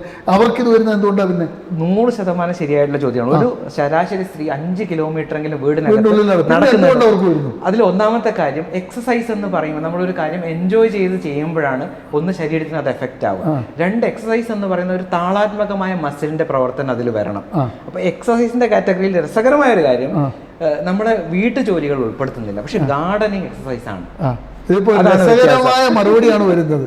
നടന്നാൽ പോരാ, നമ്മളത് എൻജോയ് ചെയ്ത് നടക്കുന്നത് എൻജോയ് ചെയ്യണം. ഒരു താളം നടന്നാൽ പോരാ, നമ്മൾ താളത്തിൽ നടക്കണം. അതെ, അതാണ് താങ്കൾ പറയുന്നത്. അത് കൂടുതലായിട്ട് നമുക്ക് നല്ല എഫക്റ്റുകൾ തരും. വീട്ടിലെ ജോലിക്കുണ്ടെങ്കിൽ എന്താ സംഭവിക്കുന്നത് വെച്ചാൽ ഈ സ്ട്രെസ്സിലാണ് അവര്, കോൺസ്റ്റന്റ് സ്ട്രെസ്. അയ്യോ ചൂടോടെ ഭക്ഷണം കിട്ടാൻ മോൻ വരും, ഭർത്താവ് വരും. ഇതൊരു പുതിയ അറിവാണ് കേട്ടോ. പ്രേക്ഷകരൊന്ന് ആലോചിച്ച് നോക്കി. ഇപ്പൊ പല വീട്ടിലും എന്റെ ഭാര്യ അടക്കം എന്നോട് പറയാറുണ്ട്, നിങ്ങൾ എന്തിനാ ഞാൻ നടക്കുന്നത്? ഞാൻ ദിവസം 4-5 എത്ര കിലോമീറ്റർ നടക്കുന്നത്? അടുക്കളയിൽ നിന്ന് ബെഡ്റൂമിലേക്ക്, ബെഡ്റൂമിൽ നിന്ന് മുറ്റത്തേക്ക്, മുറ്റത്ത് നിന്ന് അടുക്കളയുടെ ഭാഗത്തേക്ക്, പറമ്പിലേക്ക്, പച്ചക്കറി മുറിച്ച് അപ്പുറത്ത് നടക്കുന്നു, ഇപ്പുറത്ത് നടക്കുന്നു, നടന്ന് എത്ര കിലോമീറ്റർ നടക്കുന്നു? പിന്നെ എന്തിന് ഞാൻ രാവിലെ പ്രഭാതം നടത്താം അല്ലെങ്കിൽ സായന നടത്താം എന്നാണ് ചോദിക്കുന്നത്. അവർക്കുള്ള മറുപടിയാണ് ഇപ്പൊ ഡോക്ടർ പറഞ്ഞത്. നടന്നിട്ട് കാര്യമില്ല, അതൊരു താളത്തിലായിരിക്കണം. ആ താളം എങ്ങനെയാണ്? മനസ്സിന് സന്തോഷം നൽകുന്ന താളത്തിൽ നടക്കണം അല്ലെ? ഈ മനസ്സിന്റെ സന്തോഷവും പ്രമേഹവും തമ്മിൽ എന്താ ബന്ധം? 100% ബന്ധമുണ്ട്. നമ്മുടെ ഉറക്കമായിട്ട് ബന്ധമുണ്ട്. നമുക്കൊരു 6-7 മണിക്കൂർ പീസ്ഫുൾ സ്ലീപ്പ് കിട്ടിയില്ലെങ്കിൽ നിങ്ങൾക്ക് ഫാറ്റി ലിവർ, പ്രമേഹം, അല്ലെ പല ജീവിതശൈലി രോഗങ്ങളും, ഹൈപ്പർ ടെൻഷൻ അടക്കം നിങ്ങൾക്ക് വരാനുള്ള ചെറിയ സാധ്യത. ശരാശരി 7 മണിക്കൂർ ഉറങ്ങണം. 6-7 മണിക്കൂർ മനസ്സിന് നല്ല സന്തോഷത്തിൽ ജീവിക്കണം. യെസ്. നിങ്ങൾ വേണ്ടാണ്ട് ടെൻഷൻ അടിച്ചാൽ പ്രമേഹം വരാൻ സാധ്യതയുണ്ട്. പ്രമേഹം വരാനുള്ള സാധ്യത ഭക്ഷണം അവിടെ നിൽക്കട്ടെ, അതറിയാം നമുക്ക്. അതിനപ്പുറം വരാൻ സാധ്യതയുള്ള കൃത്യമായ ഉറക്കമില്ലെങ്കിൽ പിന്നെ കൃത്യമായിട്ടുള്ള നമ്മുടെ ടെൻഷനാണ് ഇന്നത്തെ ഏറ്റവും വലിയ. മാനസിക സംഘർഷങ്ങൾ ഉണ്ടായാൽ, അതുപോലെ തന്നെ വ്യായാമം ചെയ്യാതിരുന്നാൽ, ഉറക്കമില്ലാതിരുന്നാൽ, പിന്നെ ഒരു കാര്യം കൂടെ ഞാൻ സൂചിപ്പിക്കണം. ഈ ലേറ്റ് നൈറ്റ് ഭക്ഷണം കഴിക്കുന്ന നമ്മുടെ ഒരു ശീലം, അതിന്റെ ഒരു സയന്റിഫിക് കൺസെപ്റ്റ് പറഞ്ഞാൽ എല്ലാവർക്കും അത് ഈസി ആയിട്ട് ഗ്രാസ്പ് ചെയ്യാൻ പറ്റും. നമ്മളൊരു ഭക്ഷണം കഴിച്ചാൽ ചെറുകുടൽ വൻകുടൽ കഴിഞ്ഞ് അത് ദഹിക്കണമെങ്കിൽ 7 മണിക്കൂർ എടുക്കുന്നത്. നമ്മളിപ്പോൾ ഒരു 12 മണിക്കാണ് പുറത്തു പോയി ഭക്ഷണം കഴിക്കുന്ന ഒരാളാണ് രാത്രി എന്ന് വിചാരിക്കുക. ഈ 7 മണിക്കൂർ കഴിഞ്ഞിട്ടാണ് ലിവറും പാൻക്രിയാസും ഉറങ്ങാൻ പോകുന്നത്. നമ്മൾ ഉറങ്ങുമായിരിക്കും, ഇവർ രാവിലെ 7 മണി വരെ പണിയെടുക്കുകയാണ്. നമ്മൾ 8 മണിക്ക് വീണ്ടും ബ്രേക്ക്ഫാസ്റ്റ് കൊടുക്കും. അപ്പൊ അവർ പതുക്കെ പണി മുടക്കും. അപ്പൊ ഇത്തരം രോഗങ്ങളുടെ ഒക്കെ ചെറിയ ചെറിയ മാറ്റങ്ങൾ നമ്മുടെ ജീവിതത്തിൽ വരുത്തിയാൽ മതി. രാത്രി സന്ധിക്കേണ്ട ഫുഡ് കഴിക്കുക, പരമാവധി നേരത്തെ ലൈറ്റായിട്ട് കഴിക്കുക, കാലറി റെസ്ട്രിക്റ്റഡ് ആയിട്ട് നമുക്ക് ആവശ്യമുള്ള ഫുഡ് മാത്രം കഴിക്കുക. അതിന് ഈ എക്സസൈസിൻ്റെയും മസിലിൻ്റെ ഒക്കെ രസകരമായ കുറേ കാര്യങ്ങളുണ്ട്. ഇത് സമയപരിമിതി കാരണം എനിക്ക് ഷെയർ ചെയ്യാൻ പറ്റാതെ വളരെ പുതിയ അനുഭവങ്ങൾ, പുതിയ കാര്യം, സയന്റിഫിക് ആയിട്ടുള്ള കാര്യങ്ങൾ പറഞ്ഞാൽ നിങ്ങളുടെ കണ്ണ് തുറക്കുന്ന ഒരു കാര്യമുണ്ട്. ഒരു ചെറിയ കാര്യം മാത്രം, മസിലിൻ്റെ കാര്യം മാത്രം ഞാൻ പറയാം. എക്സസൈസ് ചെയ്യാത്ത ഒരാളും ചെയ്യുന്ന ഒരാളും തമ്മിലുള്ള വ്യത്യാസം നിങ്ങൾ ഇതും കൂടെ ശ്രദ്ധിച്ചാൽ മതി. നിങ്ങളിപ്പോൾ എക്സസൈസ് ചെയ്യുന്നില്ല എന്ന് വിചാരിക്കുക. ഞാനിപ്പോൾ സയന്റിഫിക് ടേം ഉപയോഗിക്കുന്നില്ല. സയന്റിഫിക് ടേം ഉപയോഗിച്ചാൽ കുറച്ച് കോംപ്ലിക്കേറ്റഡ് ആയിട്ട് നമുക്ക് കേൾക്കുമ്പോൾ ഫീൽ ചെയ്യും. എക്സസൈസ് ചെയ്യാത്ത ഒരാൾക്ക് നമ്മൾ കാറിൻ്റെ ഒരു ഇതെടുക്കാം. ഫ്യൂവൽ എഫിഷ്യൻ്റ് അല്ലാത്തൊരു കാറ്, തീരെ നമുക്കൊരു മൈലേജ് ഒരു 2 കിലോമീറ്ററൊക്കെ കിട്ടുന്നതെന്ന് വിചാരിക്കുക. വേറൊരു വണ്ടി ഉണ്ടെന്ന് വിചാരിക്കുക, ഒരു EV ആണെന്ന് വിചാരിക്കുക. നമുക്കൊരു ഏകദേശം, അല്ലെങ്കിൽ വേറൊരു കാർ ഉണ്ടെന്നല്ല സങ്കല്പത്തിൽ വിചാരിക്കുക, 20 കിലോമീറ്റർ മൈലേജ് കിട്ടുന്നു. 2 കിലോമീറ്റർ മൈലേജ് കിട്ടുന്ന ഒരു കാറുണ്ട് 1 ലിറ്ററിന്. 20 കിലോമീറ്റർ മൈലേജ് കിട്ടുന്ന ഒരു കാറുണ്ട് നമ്മുടെ കയ്യിൽ. നമ്മൾ എക്സസൈസ് ചെയ്യാതിരിക്കുമ്പോൾ ഈ 2 കിലോമീറ്റർ മൈലേജ് കിട്ടുന്ന കാറിൻ്റെ മസിലുകളാണ് നമ്മൾ കൂടുതൽ ഉപയോഗിക്കുന്നത്. അപ്പോൾ നമുക്ക് പെട്ടെന്ന് വിശക്കും, വീണ്ടും വീണ്ടും ഇന്ധനം നിറയ്ക്കണം. ഇത് നമ്മളെ തടി ഉണ്ടാക്കും, നമുക്ക് പല രോഗങ്ങളിലേക്ക് നയിക്കും. നേരെ മറിച്ച് നിങ്ങൾ എക്സസൈസ് ചെയ്ത് കഴിഞ്ഞാലുള്ള വിശപ്പ് ഈ 20 നന്നായിട്ട് മൈലേജ് കിട്ടുന്ന കാർ, ആ മസിലാണ് നമ്മൾ പ്രവർത്തിക്കുന്നത്. അപ്പോൾ നമ്മുടെ അമിതമായിട്ട് ഭക്ഷണം കഴിക്കേണ്ടി വരില്ല, നമുക്ക് കൂടുതൽ ഊർജ്ജം ഫീൽ ചെയ്യും. അതാണ് അവിടെ വ്യത്യാസം. എക്സസൈസ് ചെയ്യുന്ന ഒരാളും ചെയ്യാത്ത ഒരാളും തമ്മിൽ വിശപ്പിന്റെ കാര്യത്തിലും വ്യത്യാസം ഉണ്ടാവും. നിങ്ങൾ ശ്രദ്ധിച്ചു നോക്കിയാൽ ലോങ് ടേമിൽ. ഓക്കെ. അപ്പോൾ ഒരു കാര്യം കൂടി, ഈ നിങ്ങൾ മോഹൻസിന് 7 വർഷത്തെ സേവന പരിചയമുണ്ട്. മോഹൻസിനോട് ഇപ്പോൾ വിട പറഞ്ഞിട്ടുണ്ടോ? അതെ. എന്തുകൊണ്ട്? ഒന്ന് സ്വന്തം നാടിന് വേണ്ടി വീണ്ടും കണ്ണൂരിലേക്ക് തിരിച്ചു വരണം എന്നൊരാഗ്രഹമുണ്ട്. കണ്ണൂരാണല്ലോ എൻ്റെ നാടെന്ന് പറയുന്നത്. ഇപ്പം നാടിനോട് വൈകാരിക ബന്ധം, പുറത്തു പോകാൻ. മോഹൻസിനുള്ള സമയത്താണോ നമ്മുടെ CN ചന്ദ്രൻ, അതുപോലെ VA നാരായണൻ, ഹൈദരലി ശിഹാബ് തങ്ങളുടെ അനുജൻ ഹൈദരലി ശിഹാബ് തങ്ങൾ, പിന്നെ അങ്ങനെയുള്ള ആളുകളുടെയൊക്കെ ഒരു ചികിത്സയിലേക്ക് എത്തുന്നത്? മുഖ്യമന്ത്രി പിണറായി വിജയൻ അവരെ ഇടയ്ക്ക് പോയി കാണാറുണ്ട്, നിർദ്ദേശങ്ങൾ നൽകാറുണ്ട്. തീർച്ചയായും ഉണ്ട്. ആ എക്സ്പീരിയൻസ് ഒക്കെ എങ്ങനെയായി? ലീഡേഴ്സൊക്കെ ആയിട്ടുള്ള ഒരു എക്സ്പീരിയൻസ്? നമ്മൾ പറയുന്നത് കൃത്യമായിട്ട് അവർ കേൾക്കും. അതാണ് അവരുടെ ഒരു വലിയൊരു ഗുണം, ലീഡർഷിപ്പിന്റെ ഗുണം. ഒരു ഡോക്ടർ പറയുന്നതിൽ സയന്റിഫിക് കാര്യങ്ങൾ ഉണ്ടെന്ന് മനസ്സിലാക്കി അച്ചടി അത് ഫോളോ ചെയ്യാൻ പറ്റുന്ന അവർക്ക് അതിനുള്ളൊരു ബോധമുണ്ട്. അതെ, അവർക്കറിയാം. വളരെ ആരോഗ്യത്തിൽ ശ്രദ്ധയുള്ളവരായി നേതാക്കൾ ഞാൻ പലപ്പോഴും ശ്രദ്ധിച്ചിട്ടുണ്ട്. നേരെ മറിച്ച് ഒരു സാധാരണക്കാരനോട് നമ്മൾ ചില ഉപദേശങ്ങൾ വളരെ സയന്റിഫിക് ആയിട്ടുള്ള രീതിയിൽ മനസ്സിലാവുന്ന രീതിയിൽ പറഞ്ഞാലും അവരൊരു ചെവിയിലൂടെ ആയിട്ട് വേറൊരു ചെവിയിലൂടെ വിടും. യെസ്. അപ്പോൾ നിങ്ങളുടെ ഈ ഇതുണ്ടല്ലോ, ഇപ്പം ഈ പുതിയ സ്ഥാപനം കണ്ണൂരിലേക്ക് നിങ്ങൾ ലോഞ്ച് ചെയ്തോ? ഇല്ല, ഈ ഓഗസ്റ്റ്. എന്താണ് അതിന്റെ പേര്? Doctor Ashwin's advance diabetes centre. എവിടെയാണത്? കണ്ണൂർ താണക്ക് ഭീമ ഗോൾഡിന് ഓപ്പോസിറ്റ്. എത്ര പേരടങ്ങുന്ന ഗ്രൂപ്പാണത്? ഞങ്ങളൊരു 10 പേരടങ്ങുന്ന ഒരു ടീം. എവിടെ നിന്നൊക്കെയുള്ള ടീമാണത്? കണ്ണൂരിൽ ചുറ്റുമുള്ളവരെ തന്നെയാണ് പ്രത്യേകമായിട്ട് ചൂസ് ചെയ്തിട്ടുള്ളത്. ഞാനും വൈഫുമാണ് അവിടെ കൺസൾട്ടന്റ്. എന്തൊക്കെയാണ് അവിടെ നിങ്ങളുടെ ഒരു പ്രൈമായിട്ട് നിങ്ങൾ ഈ കണ്ണൂരുകാർക്ക്, കണ്ണൂർ ജില്ലക്കാർക്ക്, പ്രമേഹ രോഗികൾക്ക് നിങ്ങൾ നൽകുന്ന വാഗ്ദാനം എന്താണ് ആരോഗ്യരംഗത്ത്? ഏറ്റവും എല്ലാവരും ചെന്നൈ അതുപോലെ തന്നെ കോഴിക്കോടൊക്കെയാണ് പോകുന്നത് ഈ അസുഖമായിട്ട് ബന്ധപ്പെട്ടിട്ട്. ഒരു ഫോളോ അപ്പ് കറക്റ്റ് നടക്കുന്ന ഒരു സ്ഥാപനം വളരെ കുറവാണ് വടക്കേ മലബാറിൽ. അപ്പോൾ എന്താണ് നിങ്ങൾ പറയുന്നത്? ഞങ്ങൾ ഏറ്റവും ലേറ്റസ്റ്റ്, ഏറ്റവും ബെസ്റ്റ് ചികിത്സ അഫോർഡബിൾ ആയിട്ട് കൊടുക്കാനാണ് ഞങ്ങളുടെ ആഗ്രഹം. അതിൻ്റെ ഭാഗമായിട്ട് ആർട്ടിഫിഷ്യൽ ഇൻ്റലിജൻസ് പ്രമേഹ ചികിത്സയിൽ എങ്ങനെ ഇൻകോർപ്പറേറ്റ് ചെയ്യാന്നുള്ള റിസർച്ച് ഞാൻ ഈയിടെ SRM institute of science and ടെക്നോളജിയുടെ കമ്പ്യൂട്ടേഷണൽ ഇൻ്റലിജൻസ് വിഭാഗമായിട്ട് ഞങ്ങളുടെ ഡയബറ്റിസ് സെൻറ്റർ ഒരു MOU കരാർ ഒപ്പുവെച്ചിട്ടുണ്ട്. ആസ്ഥാനം എവിടെയാണ്? ചെന്നൈയിലാണ്. അപ്പോൾ അവരുമായിട്ട് ഒരു മൾട്ടിപ്പിൾ പ്രോജക്ട്സ് ആണ് ഞങ്ങൾ അടുത്ത ഭാവി നെക്സ്റ്റ് 2 to 3 ഇയേഴ്സിലേക്ക് പ്ലാൻ ചെയ്തിരിക്കുന്നത്.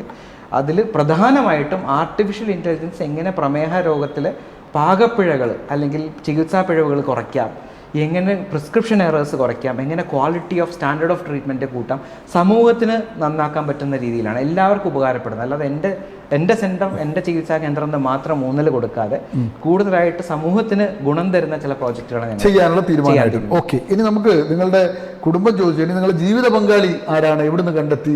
വിവാഹിതനാണോ? വിവാഹിതനാണ്. എൻ്റെ ഭാര്യ ഡോക്ടർ പ്രിയങ്ക കശ്യപ്. അതെവിടെയാണ്? ആസാം എന്നാണ്. അത് നിങ്ങൾ ഗുവാഹട്ടിയിലുള്ള സമയത്ത് പരിചയപ്പെട്ടതാ? ഗുവാഹട്ടിയുള്ള പ്രണയമായിരുന്നു. എത്ര വർഷം പ്രണയിച്ചു? 3 വർഷം. അവിടെ PG ചെയ്യുന്ന സമയത്ത് ഞാൻ ആസാമീസ് പഠിക്കാനെന്ന വ്യാജേന അങ്ങനെ 3 മാസം കൊണ്ട് പ്രണയിച്ച്. ആസാമീസ് ഇവരാണോ പഠിപ്പിച്ചത്? അവരാണ് പഠിപ്പിച്ചത്. സഹപാഠികളായിരുന്നു? അല്ല, ഞാൻ MD ചെയ്യുന്ന സമയത്ത്, PG ചെയ്യുന്ന സമയത്ത് ഇവരെന്റെ ആ വാർഡിൽ ഇന്റേൺ ആയിരുന്നു. ശരിക്കും എന്റെ ഇന്റേൺഷിപ്പ് ചെയ്യാൻ വേണ്ടി വന്ന കുട്ടിയാണ് MBBS കഴിഞ്ഞിട്ട്. അതെ. അപ്പൊ താങ്കൾ പറഞ്ഞു എന്നെ ആസാമീസ് പഠിപ്പിച്ചു തരണം. അല്ല, അത് രസം എന്താ വെച്ചാൽ ഉച്ചയ്ക്ക് ഞങ്ങൾക്ക് ശരിക്കും ഒരു ബ്രേക്ക് ഉണ്ട്. ഉച്ചവരെ ഞങ്ങൾക്ക് ഡ്യൂട്ടി ഉണ്ടാവും. പിന്നെ വൈകുന്നേരം വന്നിട്ട് വാർഡ് റൗണ്ട്സ് എടുത്താൽ മതി. പക്ഷേ പലപ്പോഴും എനിക്ക് എന്ന് വെച്ചാൽ ഒന്ന് ഭാഷ അറിയില്ല, കൂടുതൽ പഠിക്കാനുള്ളൊരു ഉദ്വേഗം കൊണ്ട് ഞാൻ എപ്പോഴും ഉച്ചയ്ക്കും വാർഡിലിരിക്കും, പേഷ്യൻ്റെ കൂടെ തന്നെ സംസാരിച്ചുകൊണ്ട്. എന്നെപ്പോലൊരു കുട്ടി ഇതുപോലെ ഇരിക്കുന്ന കണ്ടപ്പോൾ എനിക്കൊരു താല്പര്യം തോന്നി. കൊള്ളാലോ, പേഷ്യൻറ്റുമായിട്ട് ഇൻട്രാക്ട് ചെയ്യുന്നുണ്ട്, പേഷ്യൻറ്റിനോടൊരു സ്നേഹമുള്ള. അങ്ങനെ പിന്നെ ആസാമീസ് പഠിക്കാം, അങ്ങനെ ആ രീതിയിൽ പരിചയപ്പെട്ട് പിന്നീട് അങ്ങനെ അതൊരു പ്രണയബന്ധമായിട്ട് മാറുമായിരുന്നു. Very good. കുട്ടികൾ ഒരു മോളാണ്, ഇഷാൻവി അശ്വിൻ. ഇപ്പൊ 2.5 വയസ്സ്, വികൃതി തുടങ്ങുന്നു. ഈ ആസാംകാരി ഇവിടെ സെറ്റിലാകാൻ മാനസികമായിട്ട് തയ്യാറെടുത്തോ? 100%. അവരുടെ വീട്ടിൽ ആരൊക്കെ ഉണ്ട്? അവരുടെ വീട്ടിൽ അച്ഛൻ, അമ്മ, അനിയത്തിയുണ്ട്. അനിയത്തി ഡെന്റൽ ഡോക്ടറാണ്. അവരിങ്ങോട്ട് വരുത്തൊക്കെ ഉണ്ടോ? അച്ഛനമ്മ ഇവിടെ ഉണ്ട്. അവരെയും കൂടി നമുക്കൊന്ന് ഫ്രെയിമിൽ വരണം കേട്ടോ. അപ്പൊ എന്തായാലും നമുക്ക് സമയം തീരുകയാണ് പ്രേക്ഷകരെ. ഒരു സന്തോഷ വാർത്ത, ഇതിന്റെ അവസാന ഘട്ടത്തിലാണ് അശ്വിൻ ആ കാര്യം പറയുന്നത്. കണ്ണൂരിൽ വരുന്നു. എപ്പോഴാണ് ഉദ്ഘാടനം എന്ന് പറയുന്നത്? ഓഗസ്റ്റ് 18 വരുന്നു നമുക്ക് അശ്വിൻ്റെ ഡയബറ്റിക് സെന്റർ. അത് വലിയ പ്രതീക്ഷയാണ് മലയാളികൾക്ക്. എന്തായാലും നമുക്ക് കുറേ കാര്യങ്ങൾ അശ്വിനുമായിട്ട് സംവദിക്കാനുണ്ട്. കണ്ണൂരിൽ നമുക്ക് അശ്വിനായിട്ട് ആലോചിച്ചിട്ട് ഒരു എപ്പിസോഡ് തന്നെ തുടങ്ങുന്നതിനെക്കുറിച്ച് നമ്മൾ ആലോചിക്കുകയാണ്, ചിന്തിക്കുകയാണ്. അപ്പോൾ സക്സസ് സ്റ്റോറിയുടെ എപ്പിസോഡ് സമയം പരിമിതമായതുകൊണ്ട് ഇവിടെ വൈൻഡപ്പ് ചെയ്യാണ്. വിലപ്പെട്ട സമയം ഞങ്ങൾക്ക് നൽകിയ അശ്വിനും അതുപോലെ പ്രേക്ഷകർക്കും നന്ദി, നമസ്കാരം.